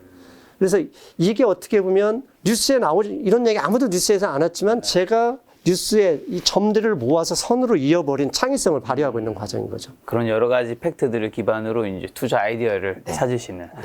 또 책에 보면 같은 산업군 안에서도 남들이 선호하는 종목이 아닌 다른 종목을 선택해서 성공한 사례들이 좀 나와 있던데 거기서 삼성전자가 아닌 DB하이텍에 투자한 사례도 있던데. 아마 코로나 이제 팬데믹 이후에 보면 반도체 공급 부족 이랬지 않습니까? 이야기 너무 많이 나왔죠. 예. 근데 대부분의 사람들은 반도체 공급 부족, 우리는 반도체 그러면 메모리 반도체만 생각했어요. 실제로 방송에 나와서 대화하는 교수들도 맨날 반도체 얘기를 했지 사실 웨이퍼, 8인치 웨이퍼 부족을 얘기한 적이 없어요. 그래서 진짜 아니 지금 현재 D램이 저렇게 많은데 반도체가 부족하다면 삼성전자 주가가 튀어도 한참 튀어야 될 텐데 왜 삼성전자는 D램은 가격을 안 올리지? 의문을 갖는 거죠. 그래서 반도체 전문가들한테 전화해서 물어보죠. 제 지인들한테 전화했더니 그거 반도체는 IC 회로나 어떻게 보면 전원 스위치 이런 거 얘기하는 아주 싼 8인치 웨이퍼에서 이렇게 만들어지는 아날로그 반도체다. 이러더라고요. 그래서 왜 그게 부족해요? 이미 시장은 8인치에서 16인치로 넘어갔대요. 근데 8인치가 아주 하나당 0.1불, 2불밖에 안 되기 때문에 삼성전자 같은 경우도 이미 코로나 전에 생산을 안 하고 16인치로 넘어가는 과정이었어요. 그런데 갑자기 팬데믹 때문에 전자기기가 막 필요하다 보니까 0.1불이 40불, 100불에도 팔리는 거죠. 그러면 8인치 웨이퍼를 가지고 이런 아날로그 반도체를 만드는 회사가 중요한 거 아닙니까? 네. 그게 DB하이텍이었거든요. DB하이텍인 공급 부족이 돼버렸잖아요. 네. 영업이익이 어마어마하게 올라간 거죠. 왜? 안 팔죠. 0.1불짜리를 왜 0.1불에 팝니다. 시장에서 사면 40불인데 올리는 거죠. 그렇게 되니까 어떻게 하죠? 차량 가격도 올라가고. 네. 차량에는 수십 개의 간대를 필요한데 원래 1,000원짜리 하나인 게 4만 원 아니. 자동차 회사들이 4만 원 왔다고 4만 원만 올리나요? 아니죠. 40만 원 올립니다. 자동차 회사는 그렇게 돈 법니다. 왜? 어차피 몇 천만 원짜리 차에서 40만 원 올린다 티도 안 나요. 다만 노트북이나 컴퓨터는 안 되죠. 안 되죠, 안 되죠. 왜? 1,000원 주고 사다가 4만 원 올리면 안 팔립니다. 네. 왜? 용산 가서 조립해서 사버리거든요. 그러니까 PC가 적게 팔려버린 거. 그러면서 대란이 왔던 거죠. 그래서 그 사이에서 진짜 반도체가 뭔지를 파악했다면 네. DB하이텍이나 아날로그 반도체를 파는 뭐 LX, LG 실트론인가? 네. 그런 관련된 회사를 사셨을 것이고 그냥 단순히 반도체 그러면 삼성전자 하이닉스에만 열심히 사셨을 거는 거죠. 결국은 보이는 건 반도체지만 보이지 않는 것은 아날로그 8인치였다는 거. 네. 근데 이게 어느 정도 회복이 되고 전자제품 수요가 낮아지고 차량용 수요가 좀 더 어느 정도 메꿔지니까 이제 16인치로 넘어가는 과정이 나오거든요. 과정이 나오니까 DB하이텍에 의해서 최근에 주가가 많이 빠지죠. 네. 네, 어차피 성능은 16인치가 낮기 때문에 넘어가고 16인치 공급, 8인치도 중국 애들이 또 많이 만들어서 공장을 증설하면서 공급 부족이 해소되고 있으니까 주가는 빠지는 거죠. 네. 그렇게 되면 원래의 수익성도 떨어지니까 이런 주식들은 이제 다시 보면 안 되겠죠. 네. 돈이 되는 종목은 늘 우리 가까이 있다. 뭐 어떤 의미일까요? 뭐 피터 린치의 말씀도 생각나는 것 같기도 하고. 테슬라 저는 사보진 않았다고 말씀드렸잖아요. 근데 테슬라의 주주들을 보면 우연히 테슬라를 운행을 해봤거나 그렇죠. 테슬라를 자기가 몰고 있는 분들이 상당히 많습니다. 네, 맞아. 이것도 결국 생활인 거죠. 네. 마찬가지로 옛날에 나이키를 장기 투자한 분들 중에 하나는 나이키를 좋아하는 분들이에요. 제가 평소에는 제가 운동을 좀 좋아해서 네네. 즐겨 입는 옷이 룰루레몬입니다. 근데 룰루레몬을 입은 지가 벌써 한 3년 됐는데 아, 요거 아시나요? 요가는 안 하고요. 전 필라테스를 좀 했었고요. 그 다음에 필라테스를 한 6개월 했었는데 이제 안 와도 입기가 되게 편해요. 뭐 테니스 할 때도 입고 입기가 되게 편해서 그다음에 그거 입고 위치를 할 때도 사실 큰 문제는 없거든요. 근데 이 회사는 어떤 회사인지 찾아보니까 미국 나스닥에 상장되어 있는 회사고 상장되어 있는 회사인데 해외 진출은 상당히 적게 돼 있더라고요. 그래서 조금씩 사봤죠. 주가가 올라가고 이제 최근에 좀 많이 빠지긴 했지만 최근 3년 동안 많이 올랐죠. 그리고 아이폰을 쓰던 분들이 애플 주주가 오히려 많거든요. 그런 것처럼 생활 속에서 어떤 품목이 좋다라고 느끼면 그 회사를 투자해보는 것도 괜찮다는 거 그런 것을 의미하기도 하고요. 네. 그다음에 제가 아이스크림 좋아합니다. 네네. 그래서 베스킨라빈스에 자주 가는데 네. 집 앞에 있는 가게에서 한 20분, 30분도 안 돼요. 네. 근데 그때 코로나 후에 얼마 안 됐는데 책에도 언급했는데 포장해 주세요 했더니 몇 분인지 묻기도 전에 30분 이상은 포장이 안 됩니다 이러더라고요. 그래서 왜요? 드라이 아이스가 없습니다. 왜 없어요 드라이 아이스가? 요새 공급 물량이 딸려가지고 본사에서도 많이 안 줍니다. 네네. 이거 뭐지? 하고 집에 와서 검색을 하니 드라이 아이스 공급 부족이에요. 드라이 아이스는 어디서 만들지 해보니까 태경 케미칼이라는 회사가 있더라고요. 네네. 주식을 샀죠. 당연히 오르죠. 그런 것처럼 생활 속에서 네. 조그만 이 호기심만 발휘하면 네. 충분히 종목을 찾아낼 수 있다고 생각을 합니다. 생활 속에서 우리가 좀 잘 찾아온 보석이 있을 수 있다. 네. 그럼 생활 속에 사실 우리가 또 뉴스도 많이 접할 텐데 맞습니다. 뉴스와 이슈 속에 숨은 팩트를 파악해서 돈 버는 방법도 있다고요? 뉴스만 믿고 사면은 마이너스입니다. 그러면 신문 기자들이 거짓말하냐? 그런 의미랍니다. 신문이 왜 거짓말합니까? 팩트를 전달하는 게 신문인데 특히 이 기업 기사 같은 경우 특히 주식이 올랐다 그러면 올랐다는 사실을 과대 표장하고 더 갈 것처럼 이야기를 합니다. 그래야 사람이 신문을 봅니다. 반대로 떨어질 때는 더 떨어질 것 같다고 해야 가지고 있는 사람이 겁이 나서 신문을 봅니다. 그래서 단순히 뉴스만 보고 사면 안 되는 게 뉴스가 시세를 만드는 게 아니라 그 시세가 뉴스를 만드는 거다. 거꾸로 이해하셔야 되고요. 그다음에 어떤 뉴스가 나왔을 때는 그 이면에 무슨 일이 있을까를 파악을 해야 돼요. 가령 낸시 펠로시 하원 의장이 지난주에 대만을 방문했을 때 그것 때문에 대만 방문 일 때문에 중국이 약 95포인트 빠졌고 한국도 장중에 한 25포인트 정도 빠지고 종가는 약 마이너스 14포인트로 빠진 날이 있었습니다. 아마 8월 첫 번째 화요일이었을 거로 기억하는데요. 제가 그때 지인들하고 페이스북에 했던 말이 있습니다. 대만에 갈 수밖에 없는 이유를 잘 생각해 보자. 미국은 미국 정치 입장이 있고 중국은 시진핑의 그런 정치적 어떻게 보면 환경이 있기 때문에 이걸 또 과대평가할 일이 있는데 중국과 홍콩에 자본을 투자한 자본가 입장에 생각해 보자. 별일 없을 것이다. 왜? 걔네들 다 어떻게 하라고? 정치인보다 현대 자본주의에는 자본가가 더 센 거 아시죠? 정치인은 5년 있다가 사라지지만 자본가는 영원히 갑니다. 그 회사 망하기 전까지. 그래서 현재 자본주의에서는 정치보다는 자본의 힘이 세고 자본의 입장에서 아직 그 나라에서 빠져나간 일이 없다 그러면 말로만 서로 치고받을 뿐이다. 근데 이제 지난 우크라이나 러시아 전쟁은 실제로 전쟁을 해버렸잖아요. 근데 우크라이나나 러시아에는 미국 자본이 별로 없습니다. 러시아에 있는 것은 뭐 나이키나 뭐 일부 조그만 거였을 뿐이지 대부분 유럽 자본이 우크라이나나 러시아에 투자했거든요. 그러니까 미국 입장으로서는 전쟁을 부추겨도 상관이 없는 거였어요. 실제로 전쟁을 했지만 미국 자본이 많은 홍콩이나 중국 같은 경우 대만도 마찬가지고요. 거기서 싸울 일은 없는 거죠. 서로 정치적 환경을 이용할 뿐이고 그런 것을 충분히 감안하면 그런 날은 주식을 샀는 게 맞는 거죠. 그런 이야기죠. 신문은 항상 팩트를 얘기하지만 팩트 안에 숨겨있는 그런 부분을 파악할 수 있는 능력, 호기심 뭐 이런 게 있어야 됩니다. 이 뉴스를 꼼꼼히 보신 분들 좀 더 열심히 공부하면 종목 분석 리포트까지 보실 텐데 거기서 반드시 확인해야 할 또 3가지가 있다면서요? 저도 마찬가지고 개인 종목 리포트를 많이 봅니다. 그런데 종목 리포트를 보면 현재 주가가 2만 원인데 목표가 8만 원, 10만 원짜리 너무 많아요. 너무 많죠. 예. 삼성전자도 불과 얼마 전에 가격을 좀 떨어졌지 불과 한 달 전만 해도 다 10만 원 목표가를 했잖아요. 근데 그것만 보고 산 사람들 손해를 보죠. 그리고 대형주는 그렇다 치더라도 중소형주의 경우는 리포트 믿고 샀는데 그날은 반짝 오르다가 그 다음날 또 급 나가는 경우도 있어요. 그래서 리포트를 보셔야 될 때는 기본적으로 리포트를 쓰는 분들도 증권사 직원이라는 한계가 있어요. 리포트가 증권사 영업에 도움이 돼야 되는데 증권사 영업은 개인 투자자보다는 기관 투자자가 큽니다. 그렇죠. 기관 투자자가. 기관 투자자들에게는 이 리포트가 미리 갔을 수도 있다는 점. 그걸 항상 염두에 둬요.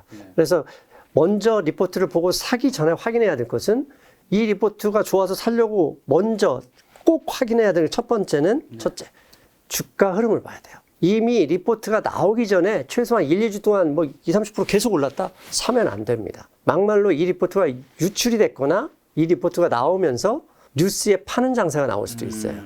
리포트가 정말 좋은 리포트가 나왔는데 샀다. 그럴 때는 리포트가 나오기 전에 주가가 움직이지 않았거나 별 흐름이 없을 때 이런 주식을 사야 되는데 흐름이 없다고 피해야 되는 게 뭐냐면 리포트가 나오기 전에 계속 빠져버려요. 이 주식은 계속 빠집니다. 아셨죠? 그래서 리포트가 나와서 어떤 종목을 산다 그러면 이미 오른 종목도 피해야 되고 나오기 전에도 계속 줄줄이 밑으로 마치 지하실이 없듯이 흐르는 종목도 손대면 안 됩니다. 여러분이 손대야 될 종목은 옆으로 횡보하거나 오르더라도 조금밖에 안 오른 종목. 오른 종목 손대면 안 되는 건 이해했는데 떨어진 건 왜요? 주가는 원래요. 우리가 아는 사실은 모든 게 주가에 반영돼 있고 내일의 주가는 우리가 모르는 일 때문에 벌어집니다. 그렇죠. 무슨 일인지 악재가 있으면 우리가 모르는 악재 있기 때문에 그 악재 때문에 아는 사람들이 파는 것이고 호재가 있으면 이 주가가 왜 오르지 하면서도 올라가는 겁니다.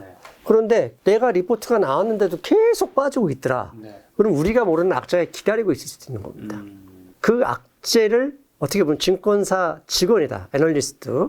그러면 누군가를 도와주기 위해서 죄송합니다. 막말로 예를 들어서 이렇게 할 수도 있다는 가정을 하고 접근을 하시는 게 맞습니다. 자, 아무래도 이게 지금 매수 매도 타이밍도 굉장히 중요하다 말씀해 주신 것 같은데 아무리 좋은 종목이라도 사실 싸게 사서 비싸게 팔아야 성공 투자일 텐데 저자님만의 매매 원칙에 대해서 몇 가지 말씀해 주신다면 그 다음에 또 가매도, 가매수 구간을 피하라고 하셨는데 그걸 파악하는 방법까지. 사실 이게 과매도인지 과매수인지는 원래 지나가 봐야 합니다. 그렇죠. 바닥을 찍고 올라가면 그게 과매도였네. 꼭지에서 내려오면 그게 과매수였나거든요. 그래서 지금이 맞다 아니다를 정확하게 맞출 사람은 없습니다. 지나고 난 다음에 그때 과매도했어. 내가 그럴 줄 알았어. 이런 얘기 할 뿐이죠. 그 시점엔 왔는데 그나마 활용할 수 있는 게 RSI 지표입니다. 근데 RSI 매수 강대를 비교하는 건데 그게 상당히 일리가 있어요. 그래서 70과 30 구간에서 보면 70 이상에서 빨간 딱지가 붙으면 그게 하루 이틀 있다 과매수로 많이 하락하기도 하더라고요. 그러니까 어떤 종목을 내가 사고 싶다. 신문에서 받고 리포트를 봤는데 이 종목을 사고 싶다 그러면 아까 말씀드린 대로 과거에 올랐는지 그 다음에 이게 덜 오른 것 같았는데 더 갈 수 있을까 그러면 과매수 영역인지 아니면 너무 많이 빠진 과매도 영역인지를 꼭 한번 확인하실 필요가 있습니다. 그리고 두 번째 이제 괜찮은 방법으로는 어느 주식이 평범하게 거래량이 이루어지고 있는데 갑자기 거래량을 늘리는 때가 있어요.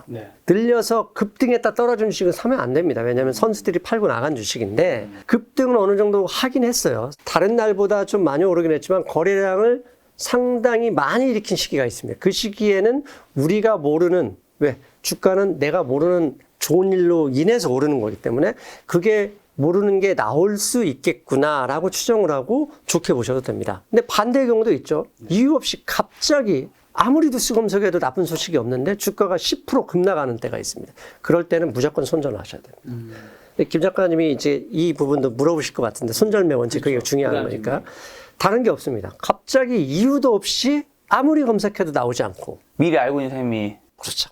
그 얘기는 무슨 얘기냐? 곧 터진다는 얘기입니다. 그렇게 되면 그게 악재가 현실에서 오르기도 하지만 악재가 터졌을 때는 그때 와서 또 파는 사람들이 있어요. 줄줄이 하죠. 예. 즉 내가 모르는 이유, 아무리 검색해도 특별한 이유가 없는데 10% 이상 급락한다. 무조건 손절매 하셔야 돼요.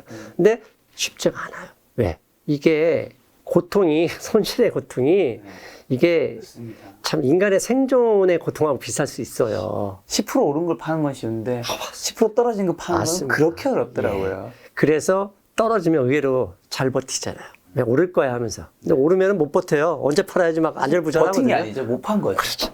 즉 그럴 때 이유 없이 갑자기 어느 날 10% 그냥 그날 당일이에요. 맨날 조금씩 빠지는 건 버틸 수 있지만 10% 빠진다 그러면 악재가 조만간 나온다 생각하시고 단 10%라도 단 50%라도 꼭 손실을 줄여버려야 됩니다. 그러니까 포지션을 줄여야 됩니다. 지금 손절매 얘기해 주셨다면 그러면 이제 올라갔을 때 법으로 유혹을 좀 피하기 위한 방법도 있을까요, 혹시? 그러니까 내가 올라갔을 때 가지고 있으면 사실 걱정할 게 없습니다. 없죠. 예. 그런데 문제는 여기서라도 들어가야 되나? 이제 그때가 걱정이거든요. 그러면 사실 고점에서 매매량이 상당한 이유는 나는 떨어지기 전에 빠져나올 수 있다는 자신감이에요. 아, 그렇죠, 그렇죠. 예. 그런데 간단합니다. 높이 올라갔을 때 떨어지면 죽을 수도 있어요. 네, 맞아요. 나는 떨어질 때 영화에서처럼 나뭇가지 잡을 수 있다. 아, 거의 불가능하죠. 예, 어렵습니다. 1000명에 1명 그 정도 나오는데요. 영화 주인공만 나옵니다. 예, 되도록이면 사는 방법이 안전하게 가는 것이고 거기서 1% 먹느니 잠 편히 자는 게 나을 것이다. 그렇게 저는 생각하는 게 그런 버블을 피하는 방법이라고 생각합니다. 자, 요즘 국민주들이 사실 줄줄이 이제 반토막 났는데 특히 삼성전자랑 하이닉스에 이제 찍힌 이제 개미분들도 좀 많으시잖아요. 향후 이 종목들의 전망과 관련해서 반드시 확인해야 될 지표 혹시 있을까요? 사실 삼성전자나 하이닉스 최근에 아마 2달 전쯤 마이크론 테크놀리지가 실적을 발표하면서 실적이 나쁜 실적이 나왔어요. 그래서 가이던스도 낮췄어요. 그런데 얼마나 실적이 나빠졌는지 별로 나쁘지도 않았는데 마이크론 테크놀리지 주가가 45% 빠졌어요. 연초보다. 삼성전자도 주가가 40% 10만 원 대비 40% 빠졌지만 그러면 간단하게 해서 실적이 40% 빠졌냐? 안 빠졌어요. 실적은 오히려 더 좋아졌어요. 그런데 뭐가 문제냐? 그럼 디램 가격은 왜 빠지냐? 디램 가격은 채찍 효과라는 게 있습니다. 그러니까 소비자 여기 있고 소매상, 도매상, 제조업체가 이렇게 있죠. 그런데 사실 물건을 이 디램을 판매하는 생산하는 양은 거의 정해져 있는데 문제는 가격을 좋게 생각하면 도매업자, 소매업자가 재고를 늘림으로써 이익을 극대화하려고 합니다. 그래서 만약에 여기에서 이 최종 소비자가 수요가 아주 조금만 줄어도 채찍이 딱 건드리면 여기서 이만큼 해도 마지막에 이만큼 벌어지잖아요. 도매와 소매를 거쳐서 제조업체까지 영향을 미치는 파급 효과가 커요. 실제로 생산량은 이만큼 차이가 안 나는데 그게 주가에 영향을 돼요. 그래서 그런 채찍효과에서 제조업체가 갑자기 주가가 떨어지는 시기는 대부분 바닥일 때가 높아요. 왜? 실제로 판매량, 재고량 때문에 차이지 큰 차이는 없거든요. 그런데 삼성전자와 마이크론은 그날부터 주가가 올라가기 시작했어요. 근데 삼성전자와 하이닉스는 채찍효과 때문에 그걸 경험하고 올라갈 줄 알았는데 잠깐 올라가다가 다시 밀리고 있잖아요. 그건 치포 때문에 그렇습니다. 치포. 왜? 미국이 우리끼리만 장사하자잖아요. Within ourselves예요. 그냥 우리 동맹국끼리만 장사하자. 그런데 한국은 미국 동맹이지 중국하고는 동맹이 아니죠. 한국이 해방된 것에 미국에 큰 도움이 있었고 지금도 미국이 전 세계에서 탑1이기 때문에 미국을 무시할 수가 없습니다. 없죠. 그런데 문제는 우리나라 경제 규모에서 차지하는 비중, 수출의 25%는 우리는 중국이에요. 근데 이 중국이 대부분 중국에서 소비되는 것도 있지만 때문에 또 여기서 해서 미국으로 간단 말이죠. 근데 미국의 입장에서는 니네 웬만하면 중국에 디램 파지 말라. 그러면 한국 하이닉스와 삼성전자는 어떻게 하냐 이거죠. 중국에 공장까지 있는 마당에. 이 부분의 우려가 어떻게 해소될지의 싸움을 한다고 봐요. 그러니까 회사가 아주 나빠지는 게 아닌데 지금 이 치포 동맹 때문에 혹시나 삼성전자, 하이닉스, 중국 공장 다 그냥 손 떼고 나와야 되는 거 아닌가? 혹시 중국하고 아예 반도체 못 팔게 하면 어떡하지? 이런 우려감이 있는 거거든요. 근데 저는 그건 좀 과도한 우려 측면이라고 봐요. 왜? 아무리 미국이라도 한 기업을 망하게 할 수는 없는 거 아닙니까? 그럴 수 없기 때문에 다만 그 우려감이 불확실성으로 존재하고 증권시장은 악재보다는 불확실성이 무섭거든요. 그래서 불확실성이 해소될 때까지는 어쩔 수 없습니다. 죄송한데 삼성전자는 그나마 배당이라도 하고 하이닉스의 경우에도 어차피 반도체가 지금 사물 인터넷이 나오는 세상에서 줄어들 방법은 없거든요. 더 필요하면 필요한데 다만 기대 심리, 이런 외부 요건에 의해서 기대 심리만 나빠졌으니 이 부분은 참아내시는 방법밖에 없습니다. 지표가 어떻게 될지 우리가 기다려봐야 된다. 아마 이 질문을 위해서 오늘 이제 저자님 모신 거일 수도 있을 텐데 2023년 투자 아이디어에서 유망 종목 2개 이제 책에서 꼽아주셨는데 그 종목이 뭐고 그 종목 추천하신 이유 뭘까요? 시원하게 뭔가요? 한 종목은 KT고요. 한 종목은 KT. 현대차였습니다. KT를 왜 좋게 보냐면 첫째, 배당을 많이 합니다. 작년에 KT가 주당 1,900원을 했습니다. 현재 주가가 38,000원에 1년에 1,900원이면 약 5%가 넘는 돈이죠. 그러니까 배당을 많이 하고 두 번째는 KT가 과거에는 유선, 무선 전화회사였잖아요. 지금은 사람을 대체하는 서비스 회사가 되어버렸습니다. 가령 웬만한 식당에 가면 요새 서비스 로봇 있죠. 그게 다 전화기인 데는 알고 계시죠? 로봇이 우리가 영화에서 보는 거죠. 깡통 로봇이 스스로 움직이는 게 아니라 서버와 통신을 통해서 움직입니다. 거기 전화기 모듈이 다 들어가 있어서 한 대당 전화요금을 다 냅니다. 그리고 두 번째, KT가 요새 광고하는 AI 서비스든 뭐든 이런 얘기 하냐. 전화 대신 받아주고 이게 뭐냐. 사람을 대체하는 업무를 케이스가 대신해 주는 겁니다. 이것도 다 서비스 통신 요금입니다. 그러면 간단합니다. 앞으로 이 사람을 대체하는 서비스 무인 로봇은 줄어들까요? 늘어날까요? 늘어나죠. 당연히 늘어납니다. 얼마 전에는 식당에서만 보이던 서비스 로봇이 최근 광고를 보면 병원에서 광고를 보면 환경 가령 뭐라고 하지? 청정하게 소독하고 다니는 계속 그런 분야는 늘어나게 되는 거죠. 그게 계속 전화기 사용량이 나가고요. 두 번째, 요새 웬만한 식당이나 그 공장 보면 사람을 못 구합니다. 그렇다는 얘기는 KT가 서비스하는 이런 사람을 대체하는 무인화 서비스는 계속 증가할 가능성이 있다. 왜? 사회가 고도화될수록, 고령화될수록 이 KT가 하고 있는 서비스 산업은 계속 조금씩 늘어난다. 그리고 앞으로는 사물 대 사물끼리 이것도 전화기끼리 통신하는 거거든요. 아이패드끼리 통신하는 거와 비슷한 건데, 이렇게 된다 그러면 KT는 과거에 우리가 얘기하는 유틸리티라고 하는 방어주천이 아니라 테슬라와 같은 성장주로 볼 수도 있다. 거기에 주당 평균 작년 기준으로 1,650원을 배당을 했는데 이만한 주식이 어디 있느냐.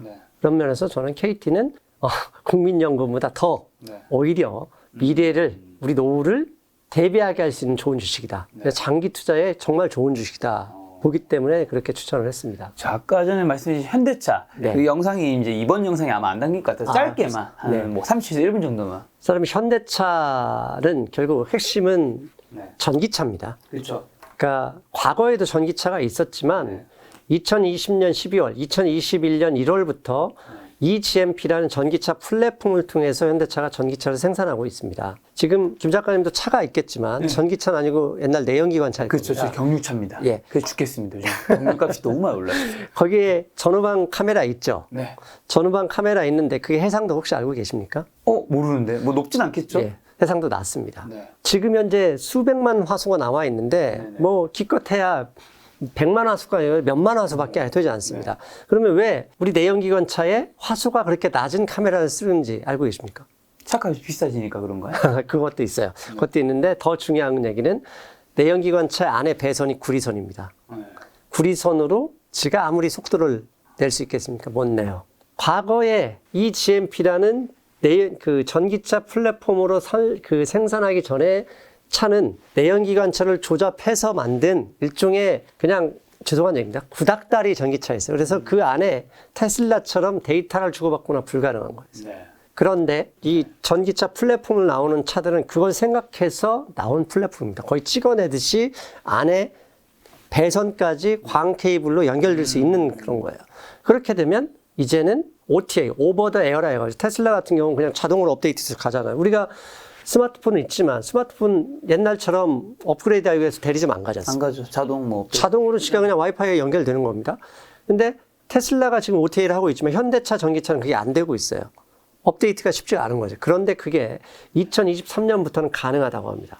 가능하다는 얘기는 이제 완전한 전화기 위에 자동차가, 모빌리티가 형성되는 것이고 그렇게 되면 이제 자율주행까지 플러스 되면 그러면 차 안에서 뭐 하겠습니까? 게임하고 인터넷 하죠. 차 안에서 넓은 모니터 두고 스마트폰을 가지고 할 이유가 없는 겁니다. 그렇게 되면 간단하죠. 현대차도 플랫폼이 돼버립니다. 아이폰에 어떤 뭐 인터넷 플랫폼을 이용해서 돈을 내듯이 현대차가 가지고 있는 이 전기차 대수가 계속 판매 대수가 늘어나게 되면 그 자체가 플랫폼이 되고 그 안에서 운영체제부터 시작해서 다 현대차가 갖는 거죠. 그렇다면 이제 이런 얘기를 하면 현대차가 테슬라 이기냐? 그건 이길 필요가 없어요. 왜? 현대차는 현대차의 시장이 있는 것이고 테슬라는 테슬라 시장이 있는 겁니다. 현대차는 한국 차의 약 80%가 현대차이고 현대차가 유럽에서 팔리는 포지션도 분명히 있는 거예요. 그게 다 전 세계 계속 전기차 플랫폼으로 생산이 확대되면서 판매가 늘어나면 점점 플랫폼으로 가는 접근은 더 조금씩 빨라지는 거죠. 그렇게 되면 현대차도 데이터 회사가 되고 현대차도 통신 회사가 되는 것이죠. 네. 과거에는 한 대 팔아서 얼마를 벌었지만 이제는 서비스 업그레이드 통해서 돈을 벌고 테슬라처럼 일종의 구독료 경제가 되는 것이죠. 그것 때문에 현대차를 장기적으로 좋게 봅니다. 네, 현대차가 테슬라 좀 잘 됐으면 좋겠다는 생각도 들고 저는 이제 KT 사실 예전에 제가 KT에서 인턴십을 한 적이 있거든요. 6개월 그러셨구나. 동안. 그래서 네. KT도 저희는 몸담았던 곳이라서 좀 잘 됐으면 좋겠다는 생각이 드네요. 자, 책에 보면 자존감을 높이면 투자 수익도 올라간다라는 문장이 있던데 이거 어떤 얘기일까요? 그 주식 투자를 좀 한다 그러면 가장 먼저 묻는 게 이거 사 팔아? 얼마에 사 얼마에 팔아? 그렇죠. 제일 심플한 질문이죠. 네. 근데 그게 가장 어려운 질문이고 죄송한데 가장 바보 같은 질문입니다. 왜? 얼마에 팔지는 아무도 모릅니다. 모르죠. 네. 그건 하나님도 저는 모를 거라고 생각을 합니다. 네. 즉, 왜 그러면 그렇게 물어보느냐? 그리고 떨어진 종목은 쉽게 못 팔고 올라가도 못 팔고 매매 사긴 했지만 쉽게 팔지 못하는 이유는 뭐냐? 실패에 대한 두려움 때문에 그렇습니다. 그렇죠. 내가 샀는데 떨어지는 거 용납이 안 돼 승부라고 봅니다. 이게 뭐냐? 자존감입니다. 자존감이 낮으면 실패를 두려워하고 실패를 피하려고 하고 실수할 것 같으면 아무것도 하지 않습니다. 그리고 누군가한테 의존하게 되고 왜 의존하게 되냐? 너 때문에 떨어졌잖아. 네가 추천해서 샀잖아. 이런 얘기하고 싶은 거거든요. 댓글 달고. 네. 그런 분들이 올라가면 자기가 사서 올랐다고 하지 당신 덕분에 올랐다는 하지 않습니다. 그처럼 자존감이 낮으면 매매도 쉽게 못하고 떨어져도 손절매하지 못하고 그리고 종목을 고르기도 쉽지 않습니다. 근데 자존감이 높으면 내가 이번은 실수할 수 있어. 근데 다음번에 잘하면 되지 뭐. 누구나 다 실수는 해. 그러면서 조금만 사자. 아직 돈 천천히 분할 매수도 자존감이 높은 사람이 자존감이 낮으면 여기에서 승부를 봐야 되기 때문에 지금 가격이 가장 싸다고 생각하면서 몰빵을 하는 경우가 많습니다. 즉 자존감을 기르는 방법은 결국은 어렸을 때 부모님한테 충분히 격려받고 칭찬을 받아야 되는데 지금 어렸을 때 돌아갈 수는 없으니 스스로 자존감을 높이는 방법을 연구해야 되는데 그것은 조그만 성공의 경험을 들리는 방법이죠. 성취 경험 너무 중요하죠. 네. 그러니 스스로 한번 했다고 해도 누구나 다 실수합니다. 저도 10개 주식 사면 네다섯 개 이상은 손절 많이 합니다. 누구나 다 그렇게 한다는 거. 그걸 감안하고 다음번에는 이번 실수를 되풀이하시면 돼. 즉 실수를 자책하는 게 아니라 반성하고 후회하는 게 아니라 개선할 점을 찾아내는 이게 자존감을 올리는 방법이거든요. 그렇게 해서 한 번, 두 번 성공하면 스스로 자신감을 갖게 됩니다. 그래서 그런 분들이 주식 투자를 더 잘하게 됩니다. 자, 관심 종목만 관리 잘해도 돈을 잃지 않는다. 이거 어떤 의미입니까? 저도 사실 관심 종목이 MTS에 쫙 있기 때문에 너무 궁금합니다. 현대인들이 많이 외롭다고 하는 거 아시죠? 아, 외롭죠. 가장 외로울 때는 사람들 사이에 있는데 외로울 때. 그 외로운 게 소셜 미디어 때문에 외로운 건 혹시 생각해 보셨나요? 너무 있죠. 남들은 행복해 보이고 남들은 신나 보이고 남들은 잘나 보이는데 나는 그보다 못나 보이고. 맞습니다. 인간이 힘든 건 내가 힘든 게 아니라 남보다 못했을 때, 남한테 질 때, 그게 힘든 겁니다. 나 혼자 달리기 해서 늦는 건 의미 없습니다. 둘이 달리기엔 내가 질 때 얼마나 힘듭니까? 비교를 당하는 게 힘든 거거든요. 관심 종목도 마찬가지입니다. 자, 인간관계에서 비교할 때 나보다 못한 애를 비교하는 사람 별로 없습니다. 꼭 한밤중에 나 힘들 때 인스타 한번 봤더니 친구는 왜 이렇게 자주 여행을 가? 문제는 그 친구가 그 여행 한번 가려고 1년 내내 개고생해서 돈 모았다는 건 보이지 않아요. 그냥 남한테 잘 보이려고 옷 하나 있는 거 아니면 세탁소에서 빌려서 아주 비싼 옷을 입고 왔는지 나는 몰라요. 이 친구는 좋은 옷 입는구나. 이 친구는 좋은 데 갔구나만 보이는 거예요. 주식도 마찬가지입니다. 관심 종목에 올려야 될 건 그런 게 아니에요. 관심 종목을 보면 아는 종목도 다 올려놨어. 내 종목이 여기 있는데 내 건 빠져. 근데 문제는 빠지는 날 관심 종목 수십 종목 중에 분명히 오르는 게 하나 있어. 있죠. 나는 왜 저게 없지? 그렇죠. 근데 문제는 어제 빠졌냐? 몰라요. 지금만 보여요. 관심 종목에서 상대적 그 박탈감을 느낄 수 있는 거였군요. 그럼 어떻게 하나? 왔다 갔다 하다가 계좌가 녹아요. 그럼 뭐 나머지 관심 종목을 다 계잡주로 해놓을까요? 그 상대적 행복감을 가질 것 같아요. 그러면 발전이 없어요. 그런 발전이 없고 관심 종목도 가령 제가 아는 방법 보면 물론 지수 관련 대형주를 다 모아놓습니다. 왜? 지수 관련 대형주가 빠지면 지수가 빠지기 때문에 현재 지수 관련 대형주에서 어떤 업종이 많이 빠지는지 봐야 됩니다. 가령 반도체 업종 삼성전자 하이닉스가 빠지면 지수 관련 대형주 삼성전자 하이닉스만 두 개만 빠졌는데 지수가 빠졌다 그러면 이게 지수 영향이 큰 거고 이 하이닉스와 삼성전자와 관련된 부품업체들은 같이 빠진다 보시면 됩니다. 근데 삼성전자 하이닉스는 올라가는데 내가 분명히 반도체 부품에서 내가 빠진다? 그건 뭔가 문제가 있는 거죠. 그렇게 파악해야 되고요. 두 번째, 내가 가진 종목들의 동종업체를 모아야 돼요. 왜? 내 거 올라갈 때 좋아하는 게 아니라 동종업종이 같이 올라가면 이 업종에 테마가 붙은 거니까 다른 업체가 주가가 빠질 때까지 기다려서 매매를 할 수 있어요. 샀다면 끝까지 버틸 수가 있는 거죠. 반대로 다른 내 동종업종은 다 오르는데 내 것만 안 오르고 이것도 마찬가지예요. 내 회사에 뭔가 있구나. 그러면 매매를 하시면 안 되거나 파셔야 되는 경우도 있어요. 이렇게 구체적으로 필요한 그 다음에 다른 업종은 내가 어떤 업체를 보고 있다. 가령 KT를 나 관심 있게 봐. 그러면 KT의 동종업체를 모아놔야 돼요. 이 동종업체가 함께 움직일 때는 KT도 앞으로 올라갈 힘이 더 세진다는 거니까 그때 매수를 할 수 있는 거거든요. 근데 단순히 내가 A라는 종목 올려놓고 필요도 없는 거 남들한테 들었던 얘기 뭐 관련도 없는 거 참 모아놓고 아 이거 샀어야 돼 저거 샀어야 하다 보면 계속 죄송한 얘기인데 실수를 반복하게 됩니다. 그런 식으로 이제 관심 종목을 좀 정리하면 좀 좋을 것이다. 그리고 마지막 하나 더 파신 종목은 보지 마라. 관심 종목 삭제하셔야 돼요. 제가 가끔 주식을 할 때는 연애하듯이 해야 된다. 팔았다는 얘기는 헤어진 거잖아요.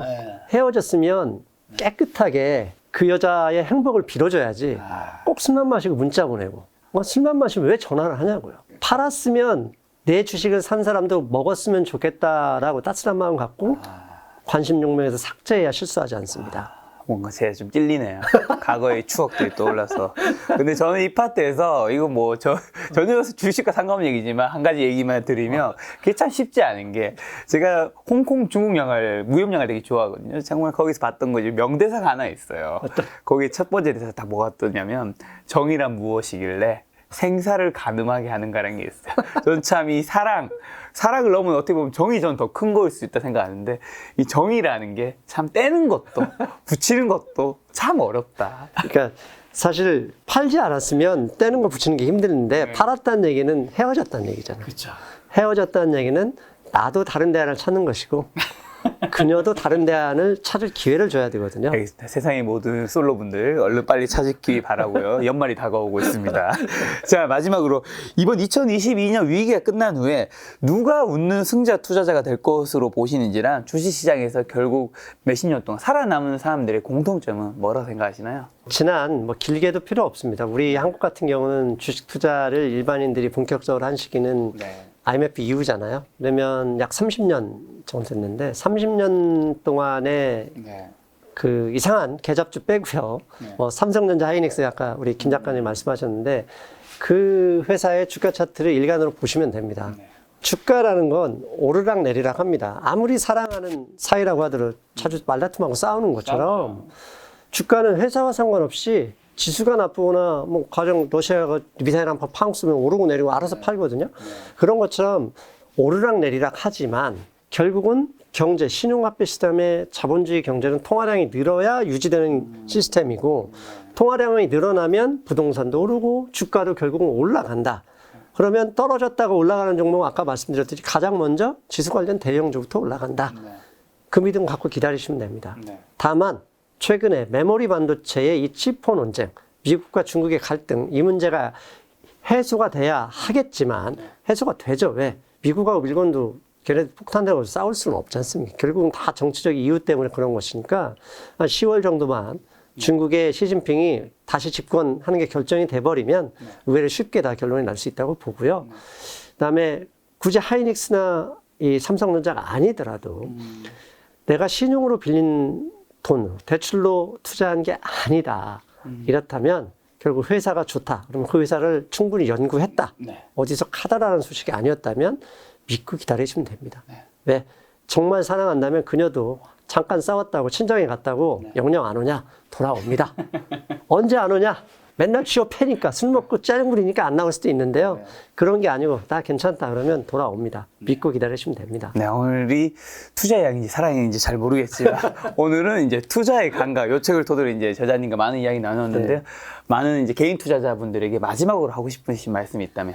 투자를 정말 잘하는 분들을 찾아보면 전업 투자자보다는 직장이 안정되거나 일을 열심히 하는 분들이 많습니다. 근데 그런 분들은 굳이 신문에 나오지 않죠.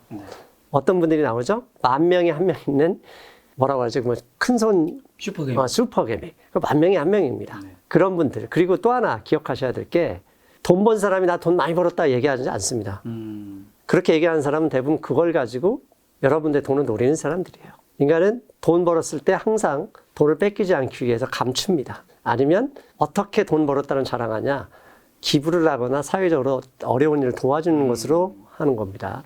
그러니 돈 많이 벌었다라고 여러분 친구나 주식투자 하는 분들이 있다면 제가 볼 때 99% 거짓말이다 보시면 됩니다. 그리고 아까 다시 말해서 그러면 왜 일 열심히 하는 사람들, 자기 소득이 확실한 사람들이 버느냐? 사놓고 그냥 일하고 있고 잊어먹고 있기 때문이에요. 사실 지금같이 하락장에서는 안 보고 있으면 안 팝니다. 근데 보고 있으니까 눈이 나를 자꾸 힘들게 하거든요. 뇌가 자꾸 팔게 하는 거예요.